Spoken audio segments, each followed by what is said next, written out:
Good morning, everyone. Good morning, sir. Good morning, sir. Good morning. Good morning.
Good morning, all participants. Within 5 to 10 minutes, today's respected guests will join the classroom. So till that, you should have to put your attendance into the message box. And within 5 minutes, we will start. All right, sir. If any problem, any queries, you can ask. We have a time. Your mics are open. बोला hello, sir. बोला बोला ना. माझी एक मैत्रीण आहे, ती पण आपला PhD कोर्स करत आहे, पण तिचं एज्युकेशन मध्ये आहे सर. तर त्यांना 19 तारखेलाच असाइनमेंट दिलेलं आहे. आपल्याकडे असाइनमेंट किंवा असं काही दिलेलं नाहीये. आणि मी टीचर आहे. माझं इलेक्शन म्हणजे पुढच्या महिन्यामध्ये 6 तारखेला आहे, 6/7 आणि त्याच वेळेस परीक्षा जर असेल तर मग मी कसं करावं? काय मॅडम? म्हणजे शेवटचा आवाज नाही आला. हॅलो. हा, शेवटी काय म्हणले तुम्ही सगळ्यात हा इलेक्शनचं? इलेक्शन, माझं इलेक्शन ड्युटी आली आहे मला 6/7 हा, 7 तारखेला संपतच आहे आपलं. नाही नाही नाही नाही, पण 6/7 मी तिकडच राहणार ना. मग हा, मग परीक्षा तुम्ही जर रजेवर असेल जा ना, काय हरकत नाही. म्हणजे तुम्ही जॉईन नाही केलं तरी काय हरकत नाही. म्हणजे परीक्षा असेल तर मला म्हणजे प्रॉब्लेम आहे का असं परीक्षा 8 म्हणायचं. तारखेच्या नंतर अच्छा. मग आणि तेच असाइनमेंट आणि वगैरे ते सगळं तेव्हाच तुम्हाला सांगण्यात येईल. बरं बरं. नाही, त्यांना 19 तारखेलाच दिले असाइनमेंट हा, मग आणि त्यांच्या कोऑर्डिनेटरनी काही कोऑर्डिनेट केलं असेल, आपलं अजून ठरलं नाही. हम्म. मग तेच त्यांच्या पहिल्या पेपरचं त्यांनी असाइनमेंट 4 प्रश्न काहीतरी दिले त्यांना. तिने मला हा, तेच मग म्हणले देऊ की ना, आपण पण देऊ. आपल्या आधी सेशन होऊ द्या, गायडन्स पूर्ण. म्हणजे तुम्हाला मार्गदर्शन केलं नाही, डायरेक्ट असाइनमेंट दिले असं होईल ना ते. नाही, म्हणजे त्यांना जे असाइनमेंट दिल्यामुळे त्यांना काय काय करायचं त्याचा नोट डाऊन ते करायला नाही, सांगितलं आपल्याकडे पण मग. आहे ना वेळ. मग आम्ही तुम्हाला एक ईमेल देऊ, त्याच्यावर तुम्ही PDF मध्ये सबमिट करायचंय. पूर्ण मे महिना आहे तुमच्याकडे त्याच्यासाठी. कारण मी टीचर हा, असल्यामुळे कसं होईल मला इकडचे आणि ते म्हणजे हे सगळं बॅलन्स करूनच म्हणजे जे इन नाही, सर्व्हिस इथं आहेत बरेच त्यांना जण तर शिक्षक आहेत मॅडम. आता काल हा. परवा बरेच जण इलेक्शन ड्युटीवर गेले होते. तर हो आपण हो. काही कोणाला असं कंपल्शन करत नाही की इलेक्शन ड्युटीच्या दिवशी जॉईन करा वगैरे. ते जास्त नाही महत्वाचं नाही आहे. नाही. हा नाही, पण म्हणजे कसं हं. होतंय म्हणजे कारण ते बॅलन्स. जबाबदारीचं पण काम आहे आणि ते सगळं हो ना. इलेक्शनचं हे ते धावपळ आहे. त्याच्यामुळं आपण त्यांना रेस्क्यू करतो. तसं काही एवढं टेन्शन घ्यायचं कारण नाही. आता 19 नाही तारखेला एज्युकेशन मध्ये दिले, तर मग आता ते त्यांचं काय कन्सर्न आहे? म्हणजे कोर्स पूर्ण व्हायच्यात तुम्हाला असाइनमेंट नाही देता येत ना मॅडम. चालतंय. आणि आपले जे एक्सपर्ट आहेत ते म्हणजे त्यांचं लेक्चर झाल्यावर 5-5 क्वेश्चन देतात आपल्याला. ते कलेक्ट करून मग आपण आपली एक्झाम घेणार. ओके सर, चालतंय. हा, तर ते पूर्ण झाल्याशिवाय असाइनमेंटचं ठीक आहे. असाइनमेंटचं मी तुम्हाला जे काही आहे ते सांगेन. ओके. पण सध्या थँक्यू. तरी काही असं नाही. Okay, thank you sir. हम्म. हा सर, माझा पण एक प्रश्न. हा, बोला ना मॅडम. नमस्ते सर. गौरी गौरी हॅलो. देशमुख बोलता का? गौरी देशमुख. येस हा, सर. तुमचा आवाज कट होतो सर, मॅडम. आपण आवाज कट होतोय का सर? हा, हा, येतोय थोडं आता? जरा रेंज. हा, येतोय, बोला. येतोय आता? हो, आता येतोय, बोला. आवाज येतोय? हो, येतोय हा मॅडम, हा. बोला ना. तर माझं 7 तारखेला माझी पण इलेक्शन ड्युटी आहे सर. हा, तर 7 मग तारखेला 8 आपलं तारखेला हे आपलं शेड्यूल 8 तारखेला आपलं संपतच आहे मॅडम. बरं बरं, ठीक आहे. तर कारण 2 आमच्या दिवस शेड्यूल मध्ये काय तुम्ही दिलं सर 7 आज. आणि 8 तुमची जर इलेक्शन ड्युटी असेल ना, तर तुम्ही जॉईन नाही केलं तरी हा काय हरकत नाही. तुम्ही म्हणजे सुरुवातीला प्रेझेंटी टाकून निघून जा. हा हा. सर, म्हणजे 6 आणि आम्हाला जे 7 टाइम टेबल दिले त्यात आणि म्हणजे 3 7 जून आहे सर. पर्यंत आहे सगळी. कधी? काय म्हणलं तुम्ही? 6 आणि 7 आहे सर. हा ना, मग 6, 7, 8 तारखेला आपलं संपतच आहे तेच मॅडम. सांगतायत ना सर. तेच काय सांगतायत काय? Madam sir. काय? हा सर, एकच मिनिट मी बोलते. कारण आम्हाला हा. जे टाइम टेबल मिळाले ना ते खूप म्हणजे मे महिना पूर्ण असं दिलंय त्यांनी शेड्यूल. नाही नाही, मे महिना वगैरे नाही. 8 तारखेला संपते. हो का? हा, नंतर 2 दिवसात तुमची ऑनलाईन परीक्षा होऊन जाईल. हो का? कारण आणि 3 असाइनमेंट साठी जूनला तुम्हाला 2-3 वेळ देण्यात येईल. जूनला असं दिलंय सर. काय काय? 2-3 जूनला असं दिलंय असाइनमेंट कम्प्लीट होणार असं दिलंय आम्हाला टाइम टेबल. असाइनमेंट साठी तुम्हाला असाइनमेंट साठी वेळ द्यावा लागेल ना मॅडम. एकाच दिवशी कसं हा काय हा असाइनमेंट? परीक्षा घेऊ शकतो ऑनलाईन आपण तुमची एका दिवसात. पण हे हा. कसं घेणार? असाइनमेंट एका दिवसात नाही. तुम्हाला वेळ लागेल ना हो लिहायला हो, वगैरे. बरोबर आहे ना सर. हा, मग तुम्हाला वेळ हा देऊ हा. ना आणि आपण. एकच क्वेश्चन विचारते सर, की आधीमध्ये आमचं आता कॉलेज वगैरे जॉईन केले ना आम्ही, तर ते हम्म. कॉलेजमध्ये वगैरे रेंज येत नव्हती आणि मला कसं तुळजापूर धाराशिव हा प्रवास करावा लागतो. तर हम्म. त्याच्यामध्ये रेंज येत नव्हती. मग खूप लेक्चर्स माझे मिस झालेत, म्हणजे हा ऐकू ना, येत मग त्याचे नाहीये लिंक बसमध्ये. बनवलेले आहे. तुमचा व्हॉट्सअपचा नंबर द्या, मी त्याच्यावर टाकू. हो सर, काय आपलं नाव सर? माझं डॉक्टर वैभव झाकडे. हा. डॉक्टर वैभव झाकडे. बरं बरं सर, ठीक आहे. तुम्ही हा, ग्रुपला आहेत ना सर? मीच कोऑर्डिनेट करतो मॅडम रोज सकाळी सगळं. हो हो हो, सर. हो. हो हो ना, माहिती ना मला सर, ते म्हणजे हा, नाव तर माहित मग नव्हतं माझा सर नंबर आहे की सर. तुमच्याकडे ग्रुपवर हॅलो. टाकलेला आहे मी नंबर, तुम्ही मला हाय टाका, मी हो तुम्हाला हो लिंक हॅलो. पाठवतो. हो हो, टाकेन टाकेन सर. ठाकरे सर, हो. थँक्यू हा सर. बोला. हो हो, धन्यवाद मॅडम. विकास सर बोलत आहे.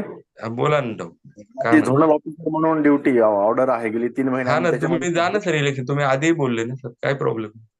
हो हो. आणि सर ह्याच्यामध्ये थोडस मला एक सांगा, आपले हे कोर्स 8 मे पर्यंत चालणार आहे का? हा, 8 मेला शेवटचं लेक्चर आहे तुमचं मिर्झाबेग सरांचं इंग्लिशसाठी, नांदेडचे. अच्छा. बरं बरं. आणि नंतर मग ऑनलाईन एक्झाम किती मार्काची असणार ऑनलाईन आणि ती एक्झाम द्यायची? होईल 1-2 दिवसांनी. त्याचं सेटअप करावं लागेल ना सर, गुगल फॉर्म वगैरे क्रिएट करावं लागेल. बरं बरं बरं.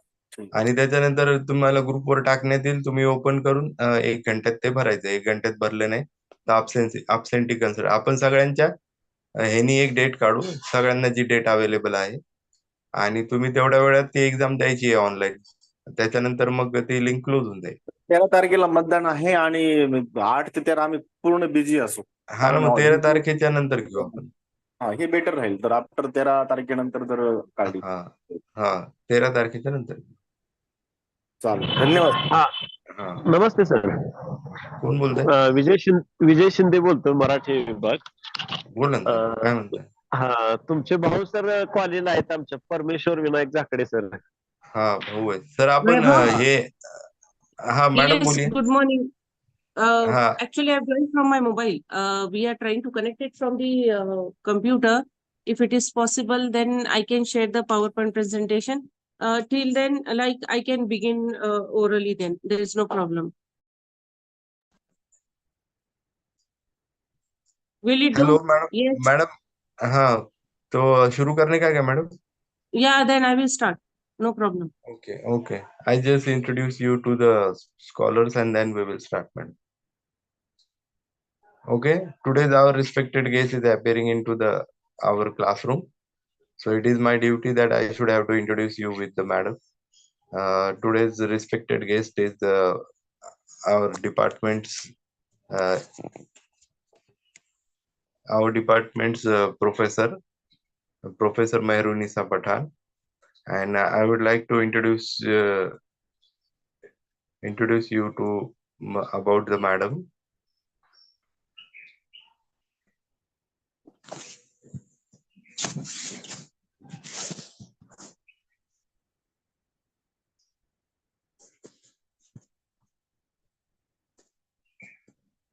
Dr. Mehrunisa Pathan, presently working as a professor, Department of English, Dr. Babasaheb Ambedkar, Marathwada University, Chhatrapati Sambhajinagar, Aurangabad.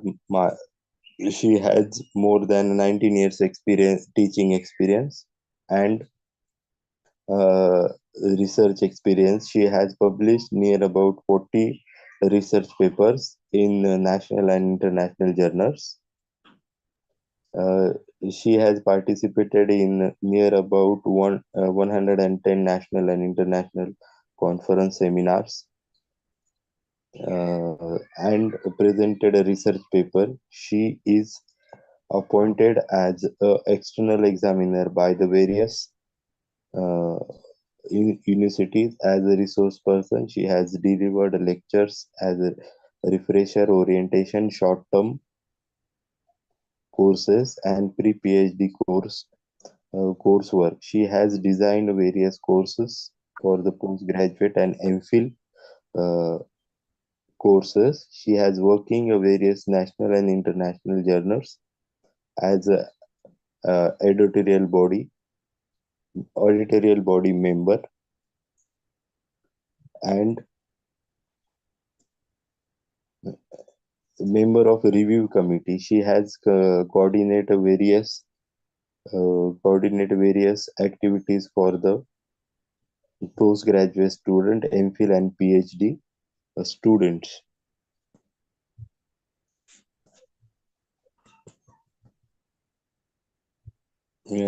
Nine students has PhD awarded under the madam's guidance. Conference madam has attended and presented more than 105 conference on various review committees of national and international journals. It is request to madam that she can start today's session.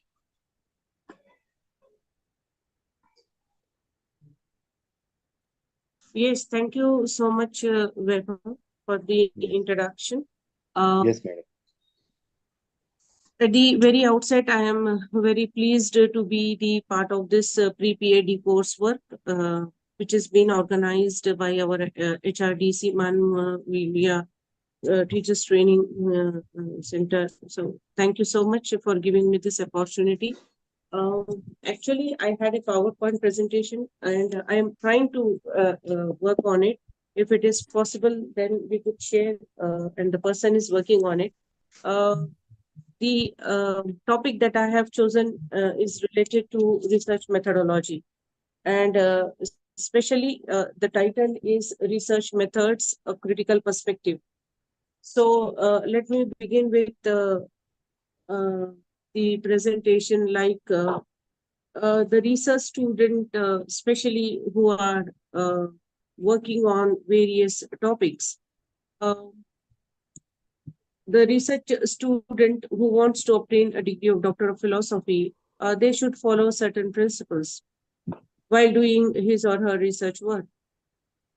It is very serious and religious task to go for a research project. I mean to say a research project, yeah, or a research degree or a research work that they are into. So when a candidate start for a research work or before starting to work for the research work, there are certain things that should be taken into consideration. Or we can say certain questions, like what was his area of specialization in post-graduation? Is he or she interested in the same area or want to shift to some other area of specialization? Is it the same area of research? Then what exactly is to be done? Yeah. So these are the various questions. Yeah. Whether the researcher is interested in language, literature, or theories. What exactly the researcher intends to do.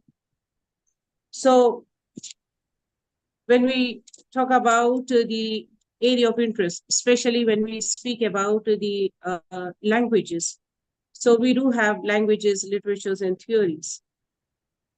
Then once the area or the discipline of research is decided, then how to work on it. So the researcher should first and foremost decide his or her area of interest, the discipline in which he or she is interested in. It is language. Then accordingly, whether the candidate wants to work on methods or skills or various other disciplines, is with the various other aspects of that particular discipline. So research work is a very, very systematic and scientific process.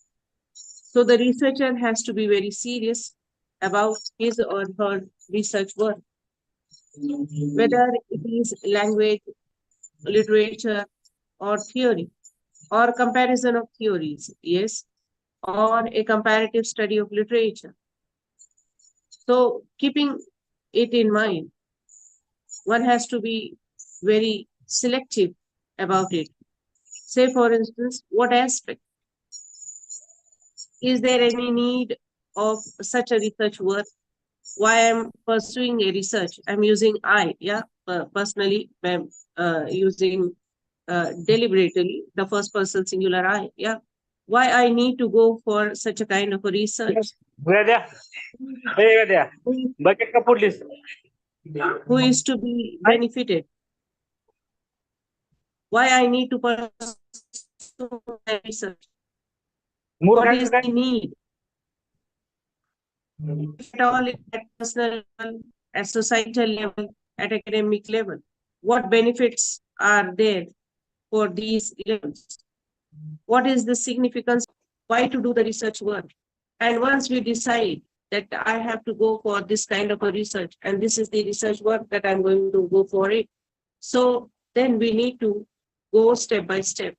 How do I move ahead towards my research journey? So how to pursue a research?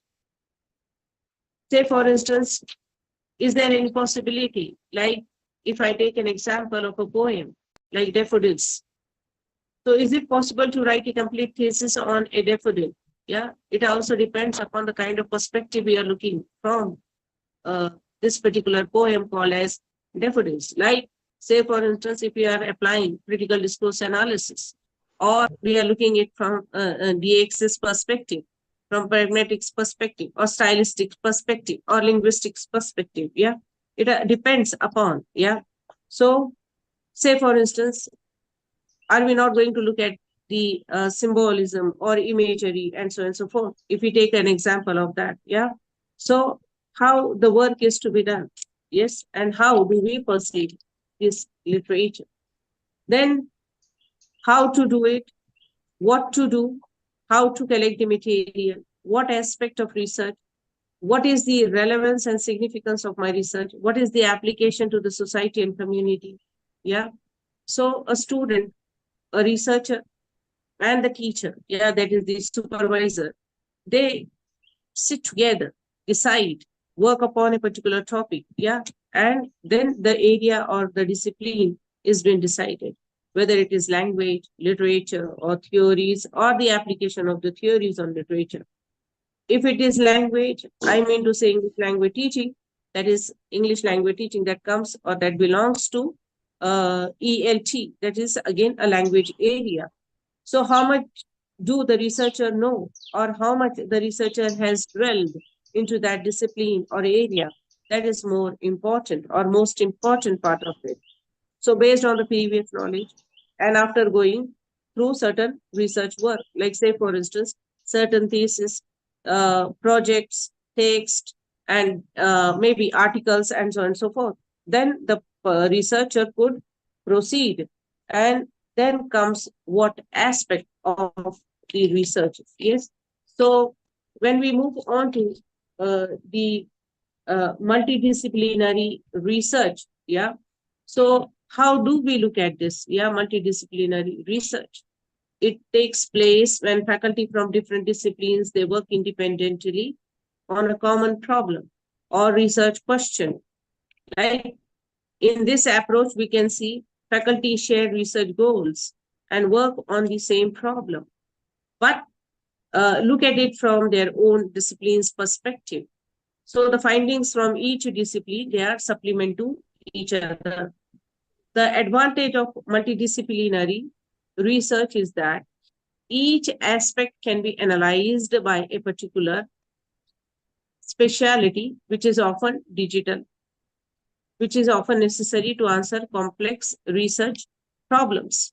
Like one of the projects that we have dealt into, it was related to digital feminism, a study in Sanskrit, English, and Urdu literature.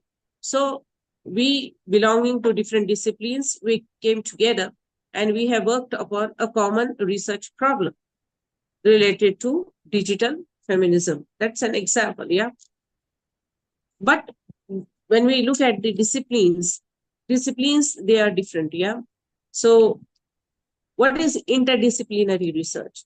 It is a mode of research by teams or individuals that integrates information, data techniques, tools and perspectives, concepts or other theories from one or more disciplines or body of specialized knowledge to advance fundamental understanding or to solve problems whose solutions are beyond the scope of single discipline or area of research.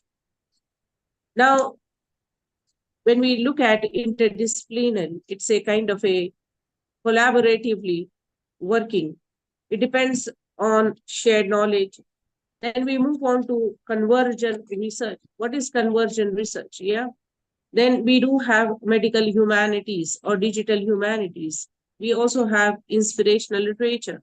Yes. So there is actually something which is being called as She Research Network. Now, what is this She, SHE, She Research Network in India, which is by UGC? Near about, you could find 6,75,000 women from different fields. more than 11,000 publications, more than 543 patents. And this particular program has been started by UGC for exchange, exposure, and learning, especially for the women.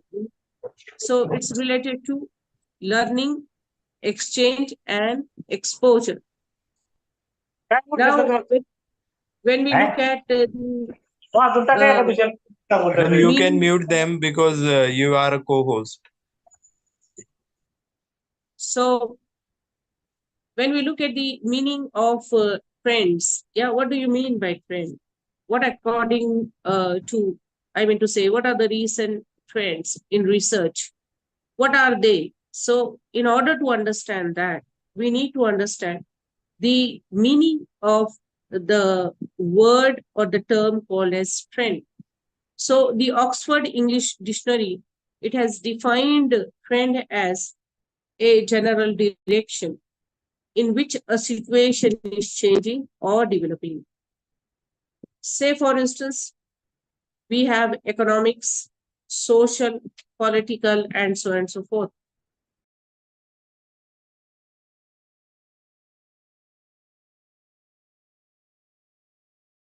Just give me 2 seconds, okay?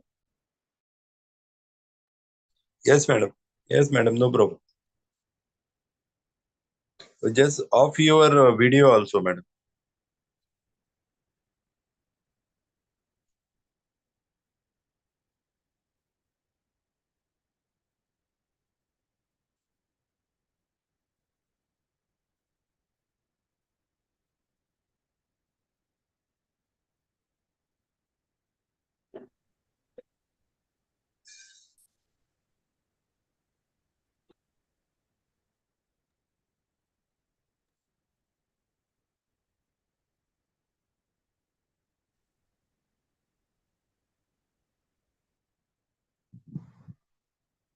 ये बैल का फंडा फूट गया।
So we are trying to just see that if it is possible to go with the PowerPoint presentation, because that's very interesting one to go ahead.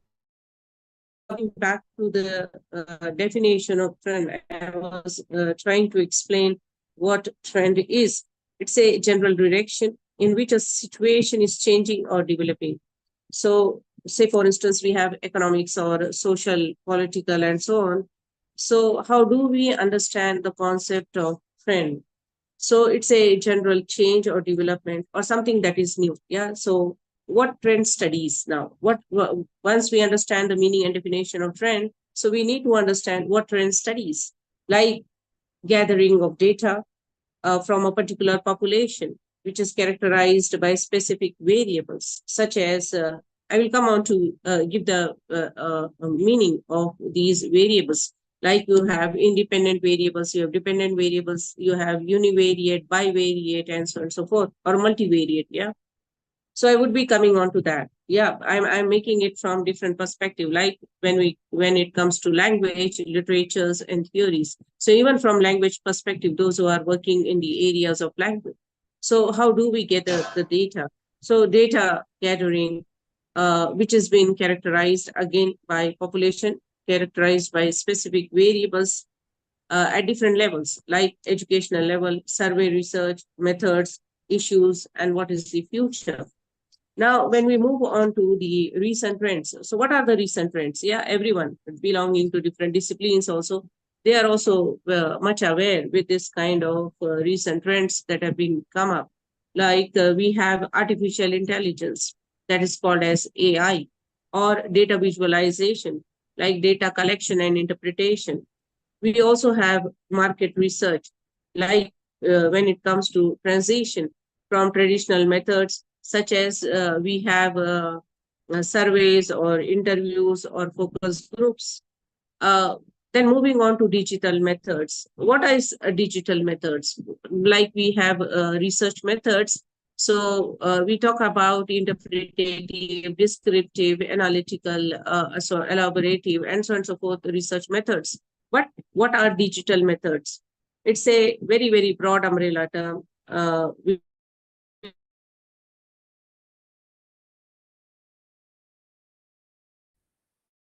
Online and digital technologies, which analyze knowledge is both related to qualitative data and looking at the way in which the qualitative methodology or qualitative research method is being used in analyzing a particular phenomena. So moving on to online platforms, digital methods, these are the recent trends. Yeah. What are online platforms? Online platforms include marketplaces, search engines, especially you have the social media, online websites, builders, payment system, and so on. Then we also have what we call as the Facebook, Twitter, social media, LinkedIn, Instagram, and so on and so forth. What are social media analytics? What they do? They collect and analyze audience data from social networks, and it can be used to improve an organization's strategic business decisions. Now, we also have something which has come up recently, which is called as digital humanities. Now, you also have post-humanism and something which has been called as medical humanities. So that could be a comparative study. Say, for instance, if you want to go for a comparative study of medical humanities and digital humanities, so medical humanities versus digital humanities, a comparative study. So how and in what way we are going to move ahead with this kind of research. Now, moving on to the types of disciplines. Yeah, we do talk about multidiscipline, multidisciplinary approaches, multidisciplinary methods, multidisciplinary research. Yeah, or we talk about mono research. Yeah, mono, it's in one particular discipline. So how do we look at these types of disciplines? Like when we talk about a discipline like various types of discipline. Yeah, first we need to understand what does it mean by a discipline. Yes. So a discipline is nothing but it is the field of study, area of expertise, or approach to problem solving, or area of specialization. So a discipline, yeah, it's one. Yeah. Discipline, it comes from a Latin word which is called as disciplina. Yeah, meaning instruction and training. It is also derived from root word discards, which means to learn. So especially at the meaning of to learn. When we say discipline, it is within one academic discipline. So disciplinary goal setting is the main objective. Then development of new. Speak about multidisciplinary. What does it mean? It involves multidisciplines. Yes, multidisciplinary goal under one is connected with or involves several different subjects of study. Like we have the scientist or psychologist or designers or sociologist. Yeah. Now, when we talk about interdisciplinary, yeah, so we look at discipline, multidiscipline, moving on to interdisciplinary. So interdisciplinary, cross-disciplinary boundaries. It has been a development of integrated knowledge. Then we move on to conversion. Conversion is something where you have the crossing of disciplinary and sectorial boundaries. So there is a common goal setting. It develops integrated knowledge for science and society. It creates new paradigms. And then we have something which is called as transdisciplinary or transdisciplinarity. So the Oxford English Dictionary, it defines it as relating to more than one branch of knowledge. That is involving or relating to two or more different areas of study. It integrates the natural, social, health sciences in humanities context and transcends their traditional boundaries. So transdisciplinarity. So how and in what way we look at these disciplines? Yeah.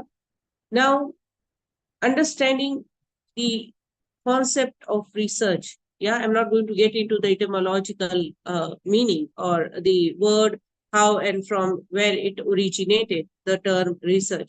But I'm going to look at it from my own perspective, like when we talk about re and search. So putting a hyphen between re and search. So what and how do we look at this particular concept of research? So already that has been searched. Yes. What's new that needs to be explored and analyzed? So there is something which has been searched. So what is the research in that? Yeah. Basically, when we are taking or referring to languages, literatures, theories, or application of theories on language or literature or on research theories. Now, when we talk about languages, we do have linguistics, stylistics, pragmatics, and English language teaching. Yeah. So also teaching of English language, various methods that are being involved in that, various theories that have come up. Yes. So language as a broad umbrella, yeah, concept can be taken up under these various disciplines of research. Then moving into literatures. When we talk about literatures, there are so many literatures, as many countries in the world, those many literatures. Like you have Tasmanian literature, Caribbean literature, Canadian literature, African American literature, Indian English literature, and so on and so forth. When we talk about theories, so we have theories starting from Aristotle's imitation theory to the present day times. Modernist, postmodernist, colonialist, post-colonialist, critical discourse analysis, colonial discourse analysis, and so on and so forth. Various theories that have emerged. And application of these theories. Like say, for instance, if we can take an example of Malala Yousafzai's I Am Malala, yeah, that particular memoir. So how do we look at that? Say, for instance, if that particular text is to be studied from post-feminist perspective. So Malala Yousafzai's I Am Malala, a post-feminist perspective. So we are looking at from the post-feminist perspective or post-feminist point of view. Yeah, trying to analyze that particular text from that perspective. So application of theory on literature. Or it could be even complete, what we can say, a research in language itself. Like you have the example of linguistics and stylistics, comparative study. So we make a comparative study of linguistics and stylistics. Or we are looking at the application of these theories on literature, or purely working in theories itself. Like say, for instance, structuralism and post-structuralism, a comparative study. Or trying to look at the theorist and their work and trying to analyze them. Yeah. Then we have something which is a recent one, which is called as inspirational literature that has been coming up. Yeah. These literature, they are being taken as a therapy for those which are being under traumas, wars, and problems. Something which has also emerged is also known as the hagiographies. Hagiographies that are being related with the saints and Sufis. Like, say, for instance, one of the student has worked upon looking at the Paitan Jatra, yeah, what is called as the Paitan Jatra, and what is called as the Kuldabad Urus, making a comparative study of both of these two saints and Sufis, yeah, how they are being perceived and how they are being looked at, yeah. So, giving you various examples, yeah. Now, looking at coming back to the point, like talking about the research, how do we perceive research? What are the multidisciplinary approaches in research? Yeah, I just mentioned about those disciplines and multidisciplinary approaches in research. So, what are they? And how do we go ahead with that? Yeah.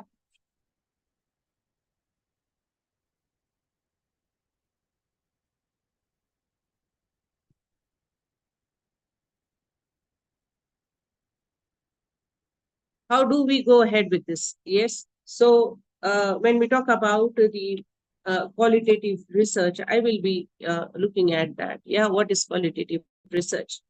Qualitative, quantitative research, and trying to look it from different perspective. Now, during pandemic, how research work was being carried out? It's online mode, using digital technologies. Yes.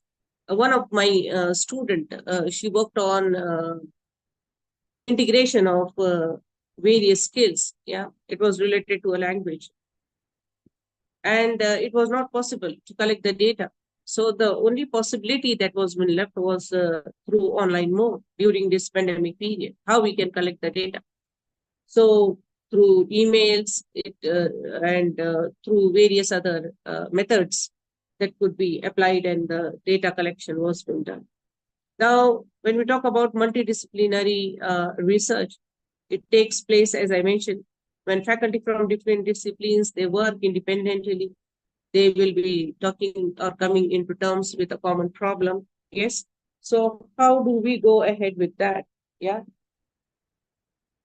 So just give me a second. So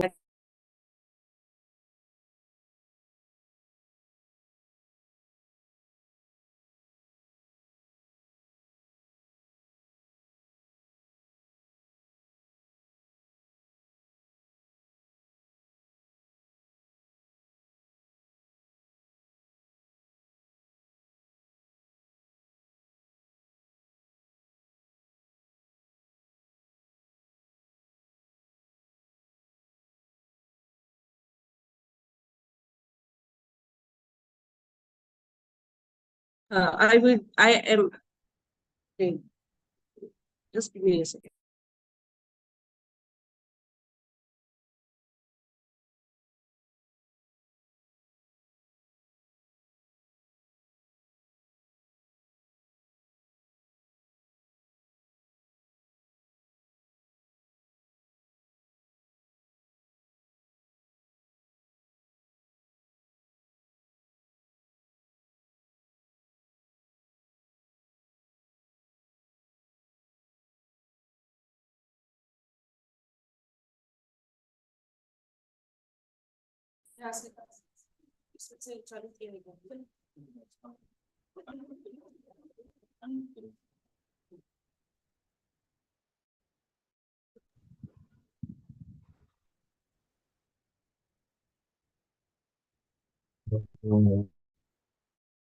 So is the screen visible now? Yeah. Yes, madam. Yeah, the screen is visible. Yes, madam. And We can see your. increase the volume also. Audible now? Yes, madam. Research method and critical perspectives.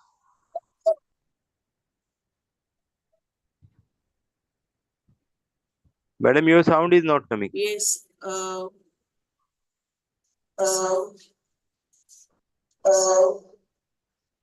Research methods and critical presence.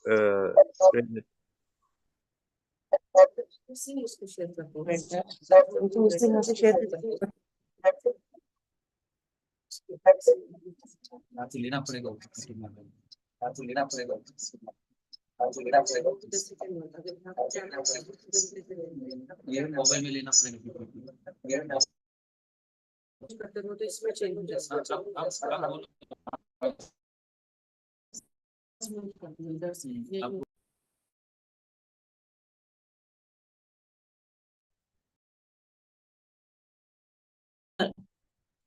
Is it visible? 1 minute. Is it visible? Yes. During pandemic, how research work was being carried out. So through online mode, using digital technologies. Am I audible, Vaibhav? Yes. Hello. Madam, Hello. you are audible. You are audible. Hello. We can see your second slide right now. Am I audible now? Yes, Yes, yes, ma'am. definitely. Yes, you are, ma'am. Yeah. So during pandemic, how research work was being carried out? Yeah. Through online mode, then using digital technologies. Yeah. So through this, we can see that how and in what way during pandemic period, the research work was being carried out. So multidisciplinary research, it takes place when faculty from different disciplines work independently on a common problem or research question, as I mentioned earlier also. So I gave you example of this medical humanities and digital humanities, if you are going to take up that kind of a topic. Yeah. So giving you examples of various researches. Yes. So moving on to digital English language learning market. There was a research. Yeah. It's more than so many pages, which has been done by Samuel Atkins. And he mentioned that that's a kind of a research work. Yeah. That has been carried out, which has been recently published also, that how and what the digital English language learning market has been emerged in recent times. Yeah, that's again a way in which we can go ahead and we can look at these disciplines. Now, what does it mean by multidisciplinary research? Yeah, it involves a coordinated it involves a coordinated effort that brings together several disciplines to provide complementary contributions in service of common goal.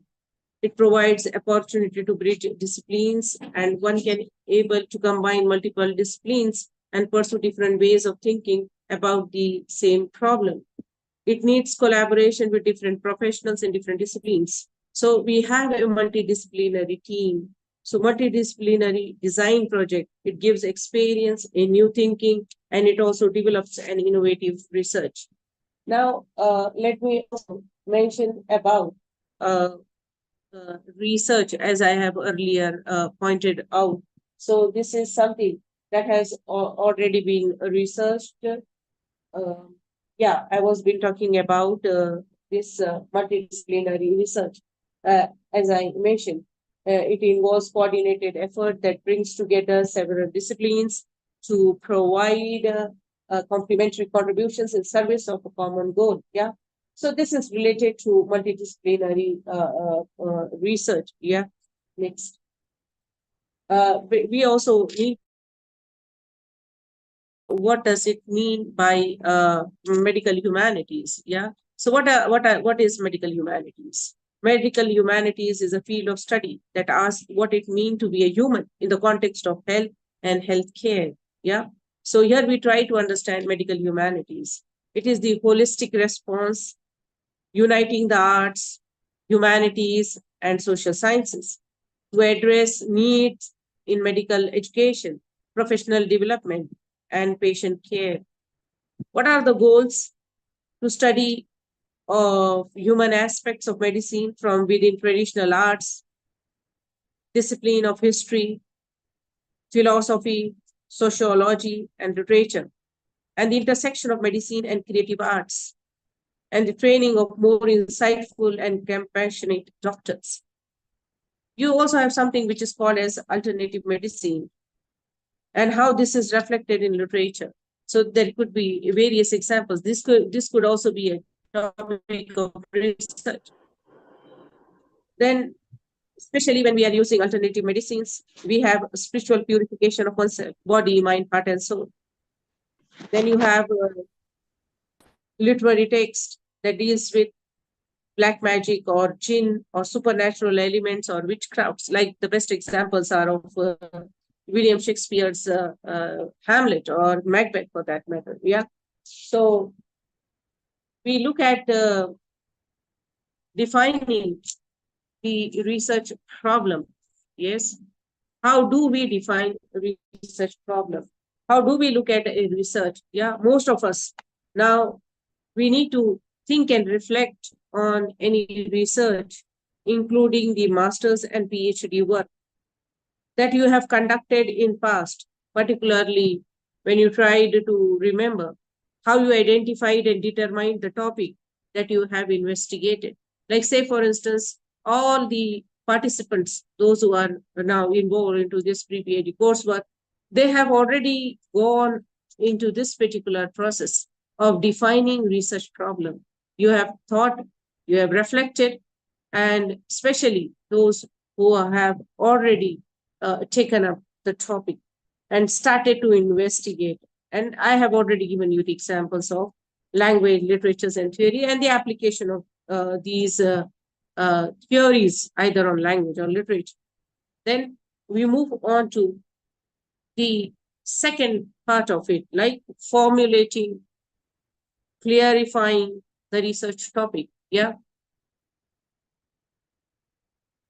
We do have languages, literatures, theories, and application of theories on language or literature. Or we could have pure research in theories, like what has been called as feminism, like pure working in these research areas when we talk about theories. Yeah, which is also been called as Tanisi, or which has been called as, there are different, in different disciplines, I mean to say, in languages, like in Marathi literature, in Urdu literature, the same concept of feminism is been defined with different names. Yeah, what you call as Trivad, if I'm not wrong with that. Yeah. So how do we formulate? Yes, and how do we work with this pure research in theories then? Yes. We also have different methods of research, like multidisciplinary approaches or multidisciplinary methods, or when we look at research as such. So there are so many methods that could be used. Now, when we are looking at formulating and clarifying the research topic, so this is a very beginning, or what we can say, the starting point of a research project or research work. Yeah. This is probably the most difficult and yet the most important part of any research project, because it determines remaining aspects, including research approach, strategy, data collection, method that we are going to use for it, and data analysis techniques. And this is the most time-consuming process. It is less likely to achieve a successful project without spending enough time on this stage. So when we formulate and clarify the research topic, what is the research topic on which I want to go ahead for my research journey? Research is like going on a journey which involves a number of decisions. What are these number of decisions? Why I chose a particular research topic, why I prefer one research over another, how I deal with any problems that confront me during my research work. How many of you have already started with this kind of journey? Almost everyone who has joined for this pre-PhD course work, you have already dwelled into this journey. Yes. Now, formulating and clarifying the research topic. That is what I have mentioned right now. Yeah. So research is like a journey. It involves number of questions. What are these questions? Why you choose a research topic? Why you prefer one research strategy or one research method over the other? How you deal with any problem that confront you during your research project or research work, how you dealt with various situations, both at personal and professional level. It is not that easy immediately that you are going to get the solutions or immediately you are going to get the answers to the questions. Now, when we talk about literature review, what is review? What to review? How to review?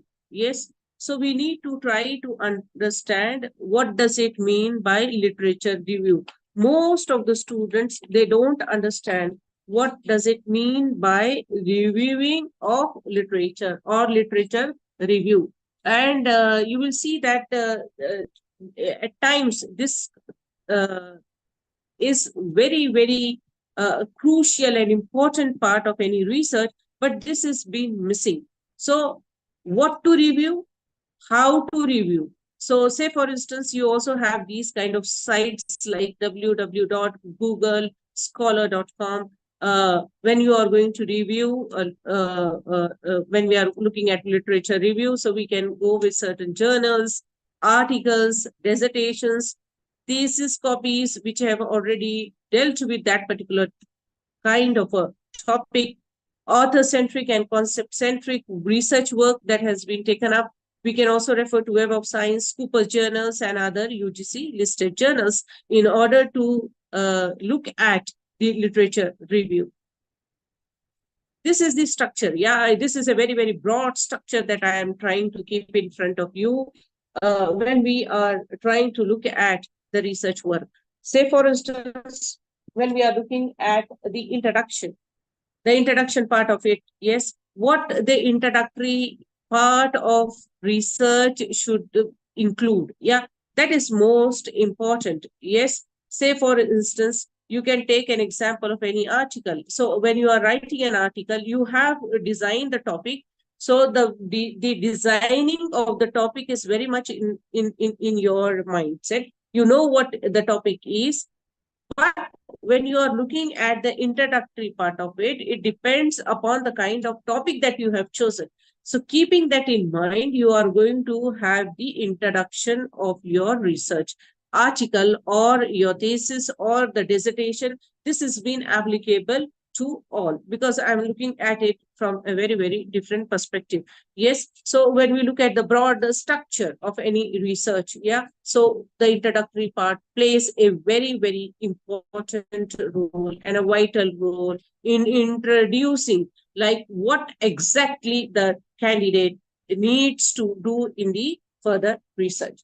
So this is related to the introduction. Then the significance of the problem is because when we are talking about a problem, so what is the significance of this particular problem? Yeah, so we are going to look at that. Then moving on to the statement of the problem. What is the statement of my problem? Yes.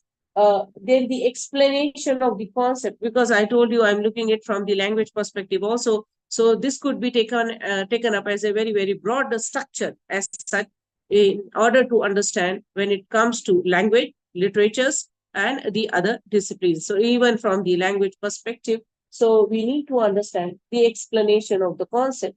Then scope and limitation of my research work. If I am doing my research, so this is the scope, this much I'm going to deal with, and this is the limitation. I'm not going to cross these boundaries because whenever we are looking at a research work, it is a particular degree. Yes, PhD is a degree. So this is being confined to a limited time period. So in this time period, maybe for 3 years, maybe for 4 or 5 years, whatever the time period is being there for me available as a part-time researcher or a full-time researcher, I am going to utilize this time period and then I am going to look at the scope and limitation of my research work. Yes, not in terms of the time period that has been available, but also in the terms of the topic that has been selected by me, the topic which has been given to me. Yes, so the scope and limitation. Now, what are the objectives of my study? So these are my objectives: to elaborate,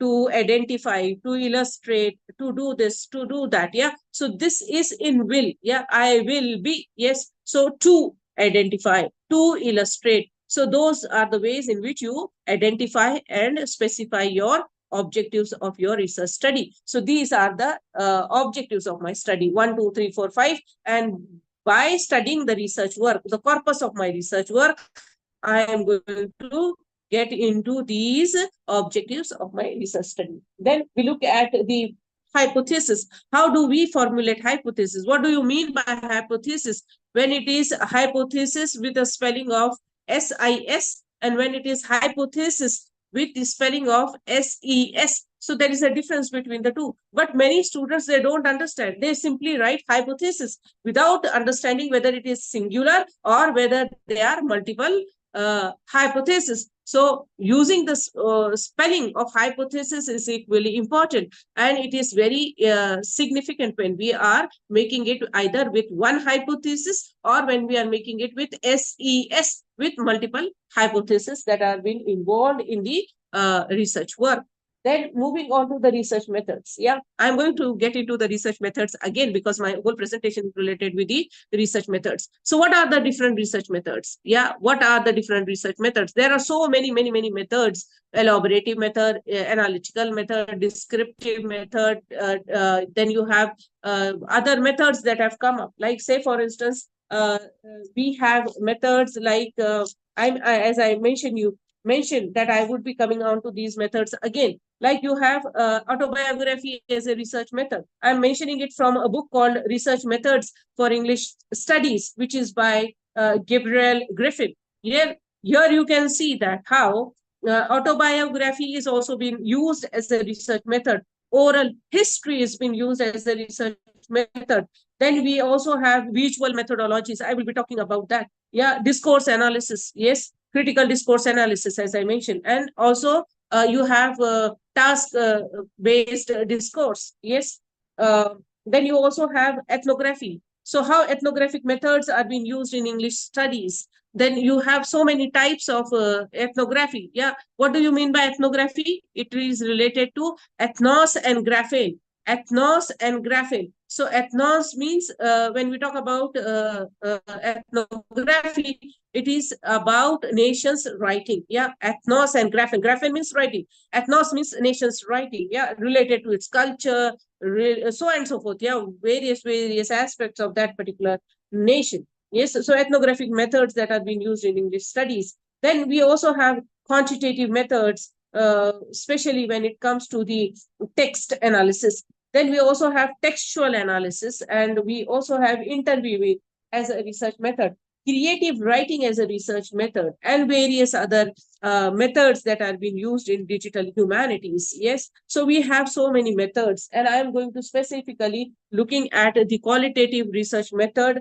where I am going to take up a case study and try to look at those methods in it. Yes, so we also have samples, designs, and procedures that are being used. We have the description of data gathering instruments. Then we have something which is called as review of literature, as I mentioned earlier also, which is related to the articles that are being there, or published research works which are being available related to the specific area of research.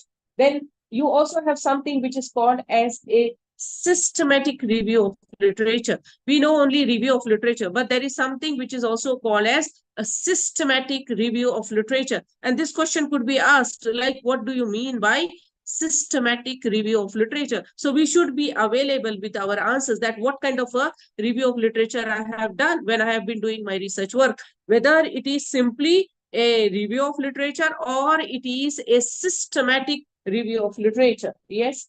Then we come on to the gaps in the research. Now, what are the gaps in the existing research work? Like, say, for instance, when you have chosen a topic, so obviously you have identified the gaps in that particular area. Then only you have identified once you have identified the gaps, you have formulated the research topic. Yes. So identifying the research gaps, that these are the research gaps. Yeah. Then looking at the statement of the proposed research, then variables. So I mentioned about the variables. So we do have different types of variables. Like, say, for instance, when we talk about types of variables or the type of variables when we analyze them, so we have one variable which is called as univariate. Now, when we say one variable, which is known as univariate, we can consider age, gender, income. When we say two variables, it is bivariate. So bivariate, again, you can take up gender and CGPA. And then you have multivariate, which means several variables are taken into consideration, like age, education, and prejudice. So these can be taken up as an example. Yeah. So univariate analysis. What do you mean by univariate analysis? It is the analysis of a single variable, because univariate analysis does not involve relationships between two or more variables. So what is the purpose? It is more toward descriptive rather than exploratory. So here you have the univariate. Then moving on to bivariate, as I mentioned, then you also have several variables involved, which is called as multivariate. Yes. Then moving on to discrete variable. What do you mean by a discrete variable? A variable whose attributes are separate from one another. It is also known as qualitative variable. What is it known as? Qualitative variable, like you have marital status, gender, or nationality. Yeah. So in this way, you try to understand the types of variables that are involved in research. Yes. So it could be univariate, bivariate, or multivariate. Yes. So this is possible again when we are referring to different types of variables. Then moving on to the scope of research or the relevance of the research. Yeah, what is the relevance of the research? In terms of individual, society, and national and international level. That what is the use of my research work? Yes, what is the relevance of my research? Yes, what is the significance of my research? What are the research methodologies that have been involved into it? Sampling design. What kind of a sampling design I'm going to go with? And then you have the chapter scheme, and then the outcome of the research. Yes, based on graphical representation when it comes to language. Yeah, in languages, most of the time they are given by graphical representations, where what kind of the sample size has been and what are the outcomes of that. Yes, and then you have the plan of the research work, like say, for instance, how many years it you to complete the research project or the research work, and what were your findings. And in the end, you have those that which has been called as the bibliography, or at the end, appendices, whatever you want to append to your thesis copy. Yeah. So like you have the research articles. Most of the time the research articles are also been appended to give it more authenticity or more validity to your research work that you have carried out. Yeah. Then you also have the questionnaires that have been prepared, because when it comes to the language projects, most of the language researches, they have this provision for attaching or appending these questionnaires, or the variables, especially the independent and the dependent variables, maybe in form of the questionnaires, or maybe in form of the what you call as the participants or the audiences who have been involved into it. Yes. So you have this. Then moving on to the qualitative research. Yes. Quantitative research, digital methods, multidisciplinary research. So qualitative research through case study, how it has been possible. Now, as I mentioned earlier also, discourse analysis, autobiography, interviewing, creative writing, digital humanities, medical humanities. These are also the areas, or these are also the ways in which you can look at the uh, uh, methods. Yes, uh, yes. Qualitative research. Yeah. So when we talk about the qualitative research, especially when we are looking at the goals of social research that are primarily answered using qualitative research, like you have categories, preliminary considerations, common mistakes, why case study research, focuses of study, what is a case, and types of cases. Now, when we are looking at qualitative research, what do you mean by a qualitative research? So a qualitative research is also viewed as an interdisciplinary, transdisciplinary, and sometimes counterdisciplinary field, as it cross-cuts the humanities and social sciences. So it is used in both the humanities also and also in the social sciences. So qualitative research. Now, when we talk about the qualitative research, yes, so the most important part of that is what are various methods and approaches of research that would be sidelined as mature researchers.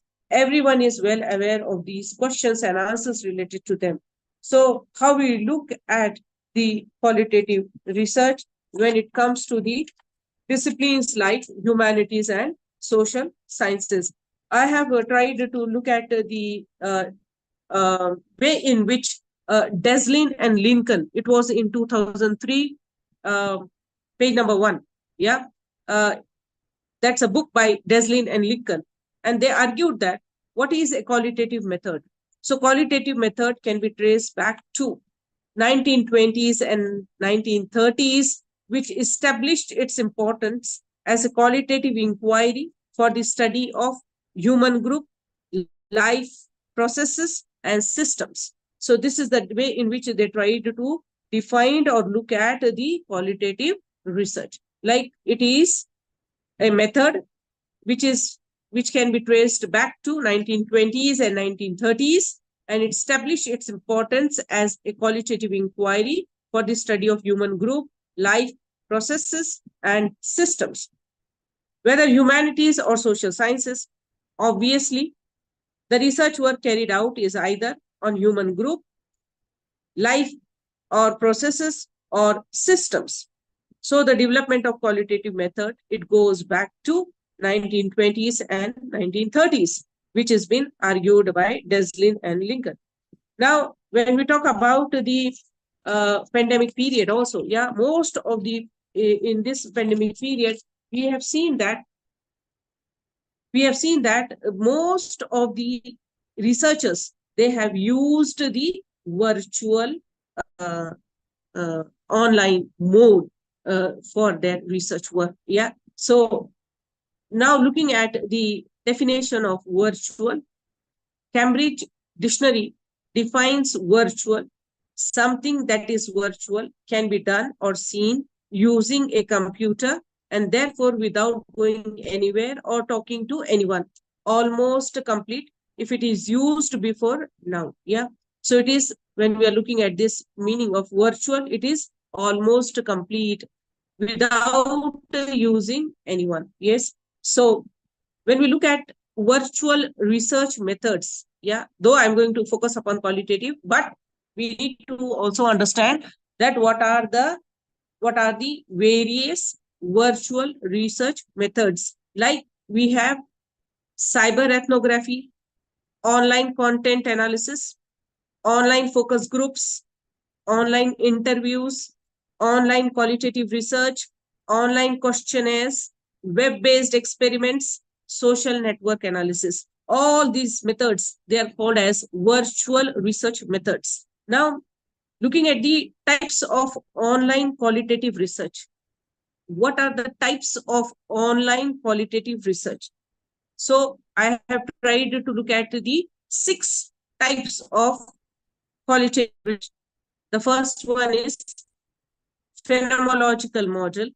Another one is ethnographic model. Ethnography, it's by Clifford, if I'm not wrong, when he talks about the visual ethnography. Yeah. So visualization. Excuse me, ma'am. Yeah, the slide Yes. is not moving. Yeah, you can move the slide, please. No, I'm Right thinking now we about can it. see qualitative research. Yeah, I'm looking at that also. At the same time, I'm also mentioning about it. Yes. So you Huh. trying to mention. Yes. These are also, yes. Online qualitative research. Yes. That's why I'm talking about qualitative research. Be attentive so that you can understand what I'm talking about. Yeah, I'm talking about types of online qualitative research. Yeah, what are online qualitative research? They are phenomenological model, ethnographic model, grounded theory, case study, which I'm going to take up in some time now, historical model, narrative model, and these two, grounded theory and ethnographic model, these two methods include one-to-one interviews, observational research, and open-ended surveys. Yeah.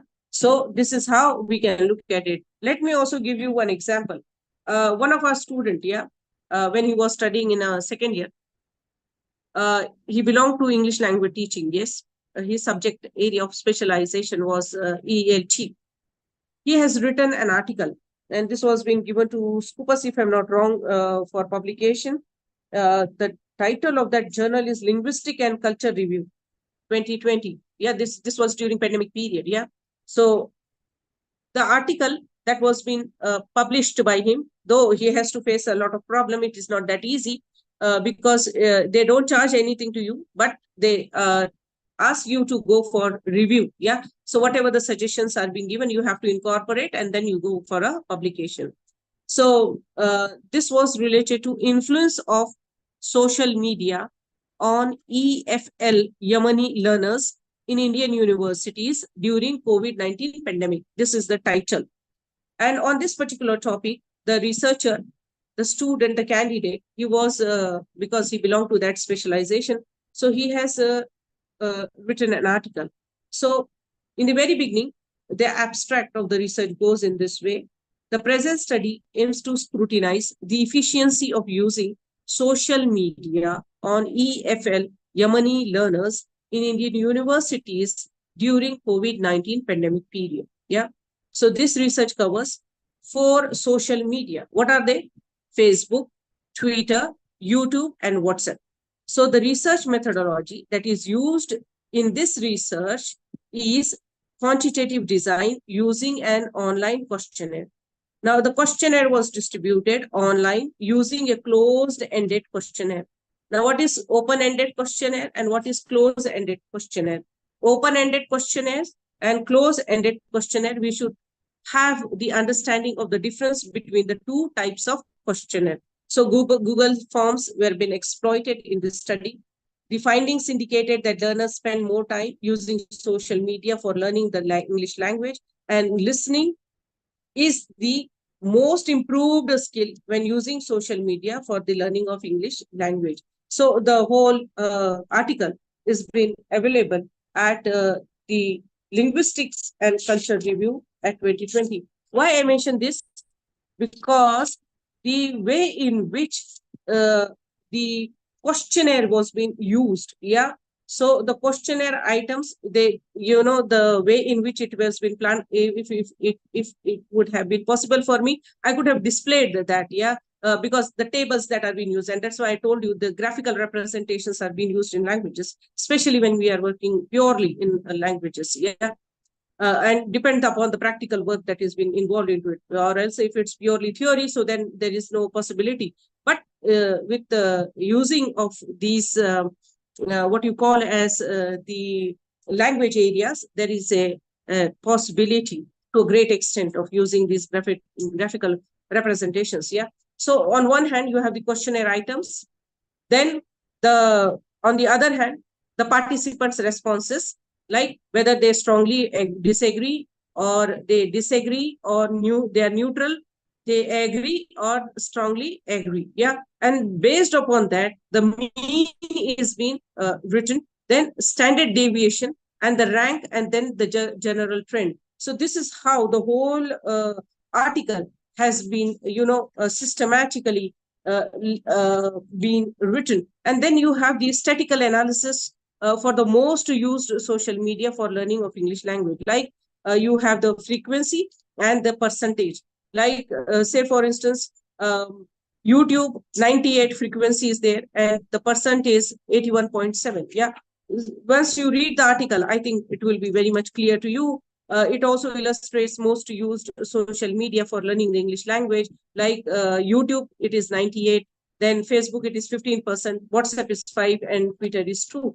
Then what are the various skills like reading, listening, writing, speaking, and so on and so forth. Yeah. So this is how a research article has been written using the methods that are being available. I mean to say, again, going with the online one. Then now, my whole intention was to introduce to you a qualitative research through a case study. It's very easy because I know that the participants, they don't belong to only one discipline, but they belong to different disciplines. Yeah.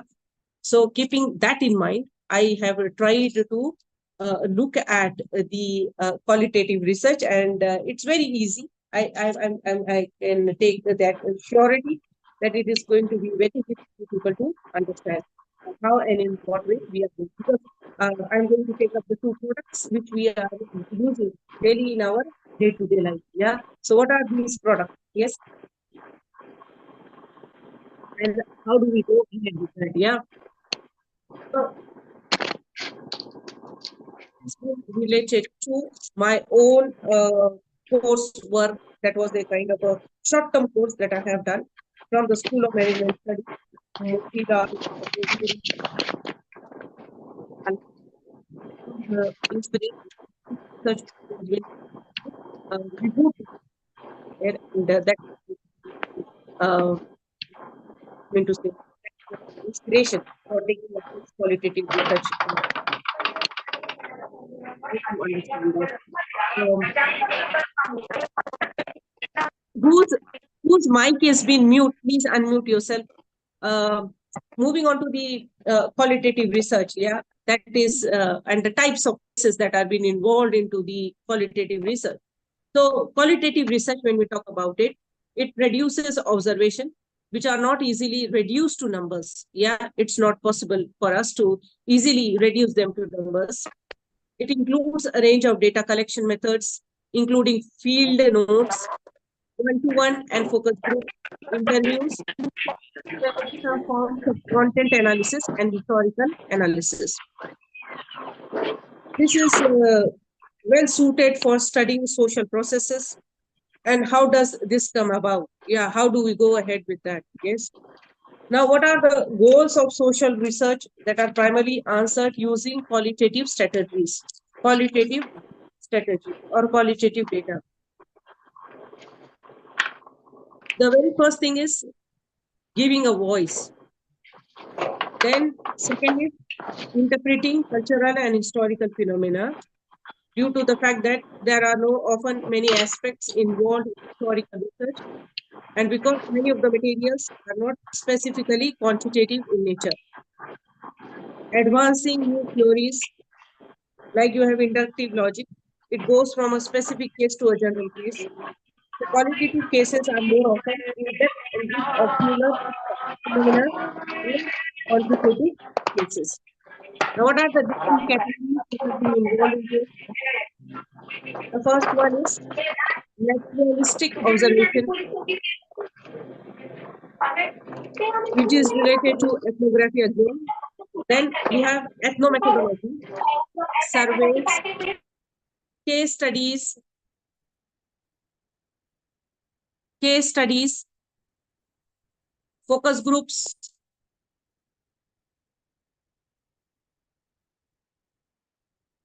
field experiments, participatory action research. Yes. So what are the preliminary considerations of qualitative research? Not specified conventions for analyzing qualitative data in the way that exists for quantitative data. Most of us, we go for quantitative data. We never go for qualitative data. But when it comes to qualitative data, there are no specified conventions for analyzing qualitative data the way in which it exists for quantitative data. Need a systematic approach to examine and interpret the results of the data gathering. That how do we gather the data? And whenever we are gathering the data, we have two types of survey. One is the direct survey and the other one is the cross survey. So these are the two ways in which we also go for survey. Then preliminary and ongoing analysis, it should be engaged in as data is collected. So distinction, that is data collection and analysis, is less sharp for qualitative studies than for quantitative studies. What are the common mistakes? This is the most common mistakes that are being done by us when we get the. So sometimes the data is being overloaded. Too much data is being collected to process and remember. Then information availability. So information which is difficult to get hold of gets less attention. Positive instances, a tendency to ignore evidence which conflicts with hypothesis. Uneven reliability, that some sources are more reliable than others, yet they get ignored. Whenever we talk about a data, so data collection should be in such a way that we are able to analyze the collected data. It should not be overloaded. It should not be overloaded. Yes. So the data should not be overloaded. It has to be precise and related to the research work so that we can make a data analysis. Yes. Then fictional base, there should be a tendency to compare with a base or average when no base data is available. One should be having a confidence in judgment. So excessive confidence once a judgment is being made. Co-occurrence, like interpreted as strong and evidence of correlation. Then you have inconsistency, where you can see that there is a repeated evaluations of the same data which differ.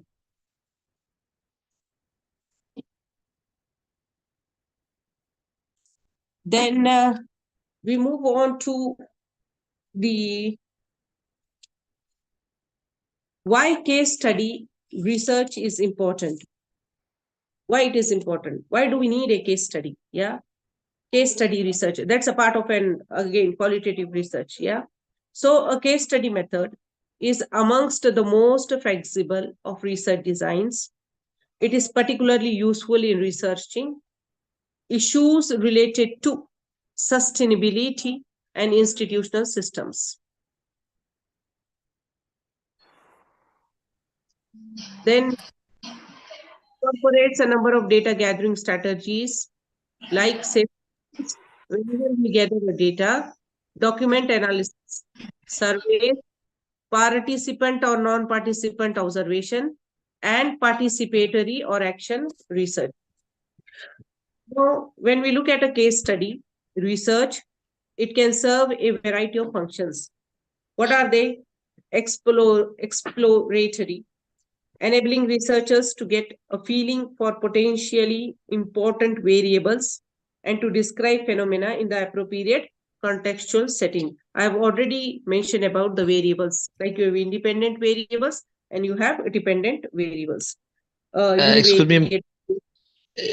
me, ma'am. There is nothing be seen. Yeah, something invisible. Yeah, because the power has gone. There is no Okay. power. Yeah. So I am making it from the mobile now. No problem. Yes. So for testing hypotheses or theories relating to cause and effect in a quasi-experimental fashion. For policy analysis, teasing out prescriptions for action. Yes. Now, what are the purposes of the study? When we talk about the purposes of the study, case studies especially, what they focus on.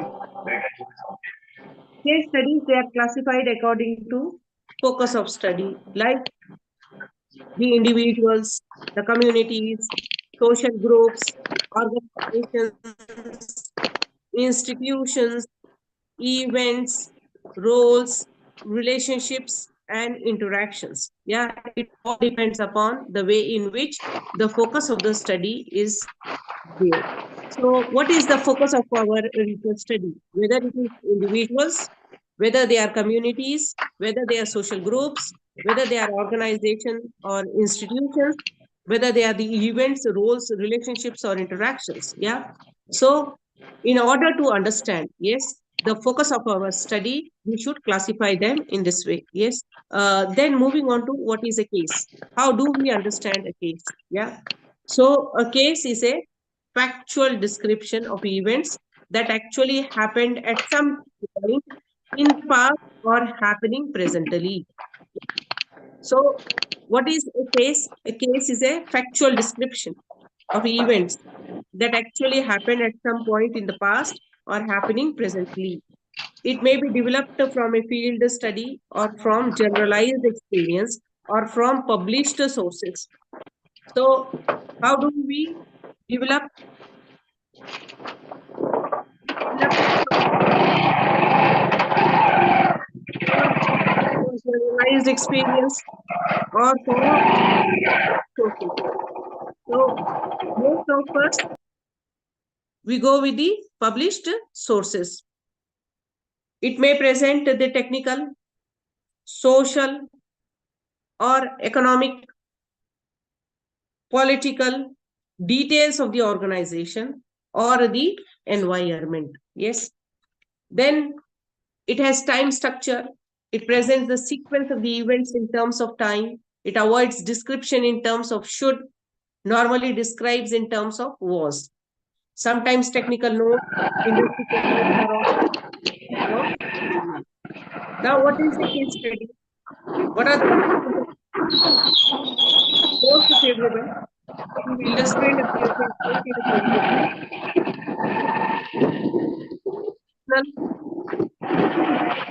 To validate or falsify the hypothesis by choosing a least favorable case.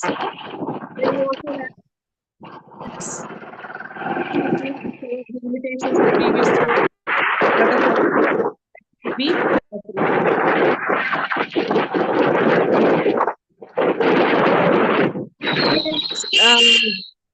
Vaibhav, you are there.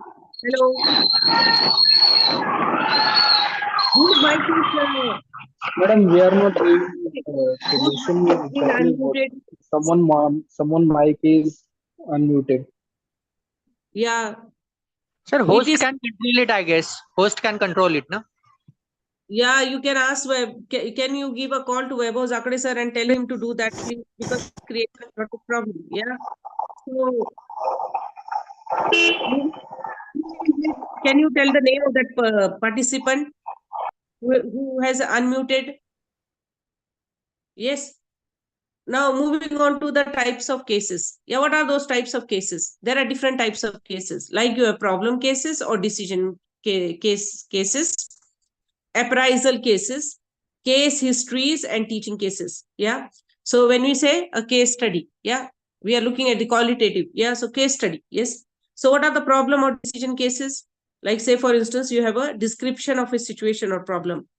It contains data and details relating to the situation requiring analysis and decision making.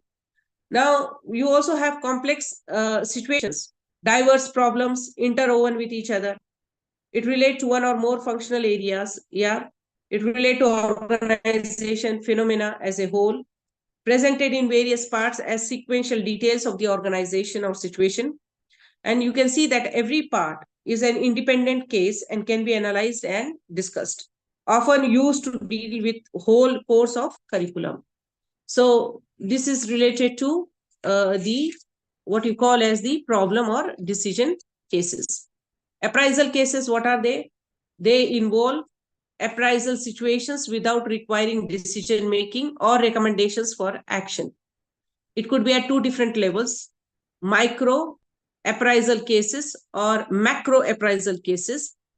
So the micro appraisal cases, they involve human behavioral situation. Like when we talk about critical discourse analysis, there also we have three different levels. Yeah, it's a micro, macro, and meso level. Yeah, here also we can see it's at the micro appraisal cases that involves human behavioral situation, interaction between union and management. It could be between two workers. It could be between worker and the supervisor. So micro appraisal cases deal with environmental or public policy issues. Now, what are case histories? They are the finished stories of organization giving environmental and other details relating to its objectives. Complete studies and do not require problem solving or decision making. Success failure histories or stories. Yeah. Teaching case, generally developed as a pedagogical material or tool. It is of different types. Now, what are the problem of case study research? How do we look at the problem? So ideally, one should avoid studying an issue solely from the perspective of one stakeholder. You have different stakeholders, yeah? So it should not be studied from one particular perspective of one stakeholder. Case study researchers, they are often guilty of two additional errors. What are they? There are two important aspects that needs to be understood. Whether you are belonging to language, literature, or theories, but this is been applicable to all. Presenting a mask of indigestible data, or only presenting the conclusions without showing the logical inferences from evidence that make those conclusions possible. Researchers should try to be both selective and systematic. So whenever we are presenting the mass of indigestible data, we should be very much cautious about it. Like, say, for instance, when you analyze, when it comes to a language area or language research, so what should be the data collection? I mean to say, when it depending upon the independent or the dependent variables. Yeah. So what should be the size of the data? It should not be like, say, for instance, when it is related to a PhD research work, it should not be more than 350, depending upon the kind of research work you have taken up. It should not be crossing 250 or 350. 350 could be taken up as highest when you are analyzing the teachers. Also, you are analyzing the students. So the data should not be indigestible. Like, say, for instance, if you are making 1000, so it becomes an indigestible data. How you collected the data, what you have been doing throughout, I mean to say, the specified time for your research. So research, especially a degree, when you say a degree, so degree is a confined to a time period, and during that time period you have to complete it. So how it is, or how it was been possible for collecting more than 1000 data, and how do you analyze that?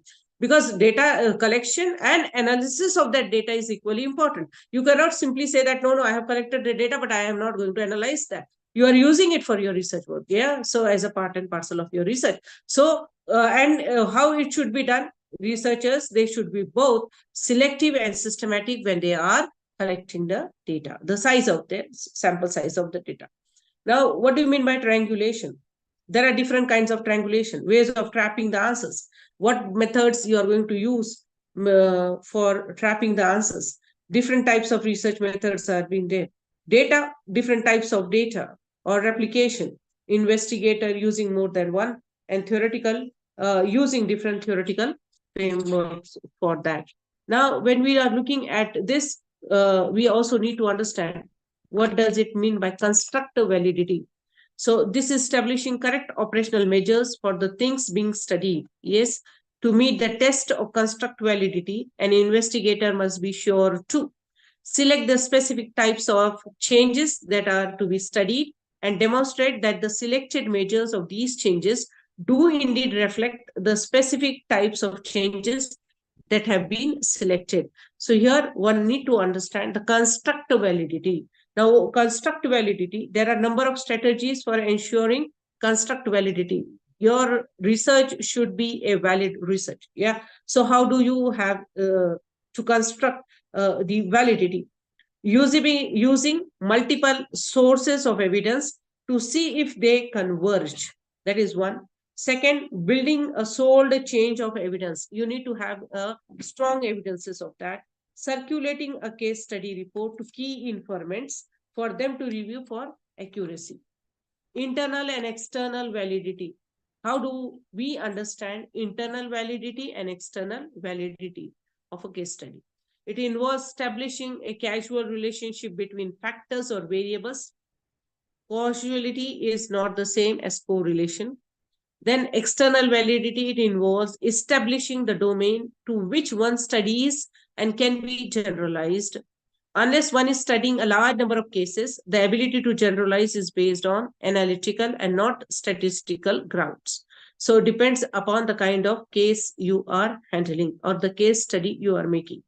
Now, internal external validity, it involves establishing a causal relationship between factors or variables, and also external validity, which is to be based on analytical and not statistical grounds.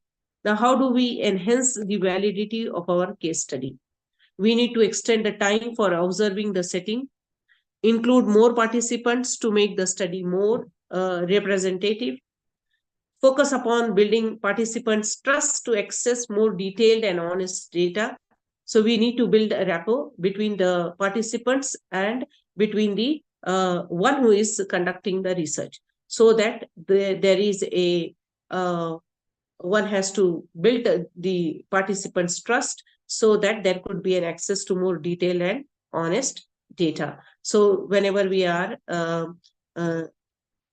acquiring the data, it should be based on the honesty and also the trust that has to be built up between the two.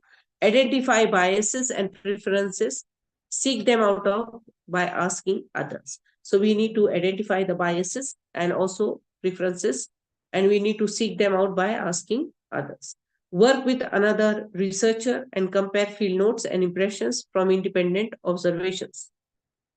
After observations are completed, offer participants an opportunity to validate accuracy of the verbatim. So one has to have, once we complete the observation, so we need to also offer an opportunity to the participants to validate the accuracy. Then reliability. What is reliability? Because even this has been associated with the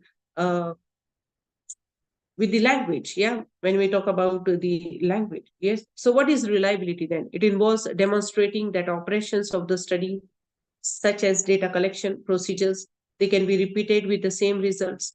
So that is, it would be a different researcher using the same methods, reach the same conclusions. Now, say for instance, one researcher is working upon a particular case study, and the way in which he derived the data and the data procedures, when once they have been analyzed and the results are been there, so are they the same or there is a difference between the two? Yeah. Then to allay concerns, one documents the steps undertaken and keeps proper records. Now, transcribing interviews, explaining how one coded the results. No matter how linear one tries to be, there is always a certain amount of doubling back. So this should be avoided when it comes to the doubling back of a data that has been collected. Now, what are the 4 important key steps when it comes to the data? There are 3 important key steps that are being involved into the data analysis. Yeah. One is speculative analysis. Second is data reduction. Third is data display. And fourth one is drawing and verifying conclusions. Now, when we talk about data, so whatever the data has been collected, like I would be taking here both the literature and the language. Yes. So when we are looking at literature and when we are looking at language, so specifically when we talk about the literature, yes. So we collect so much of data related to literature, yeah. Whatever the topic is that we have selected. But we collect a lot of material, lot of data has been collected, yes. It could be a text, a primary, secondary, so on and so forth, yeah. But we have to be very, very speculative of our analysis. There should be data reduction, data display, and drawing and verifying conclusions, because it's mostly used in the areas of languages. So speculative analysis, going throughout the data collection and confirmed through data transcription. Now, what are the initial thoughts and reactions? They could be changed, like one person giving you one answer at a time and another time another answer. Yeah, so the answers, there should not be the shifting of this mindset. So initial thoughts and reactions, they could be changed.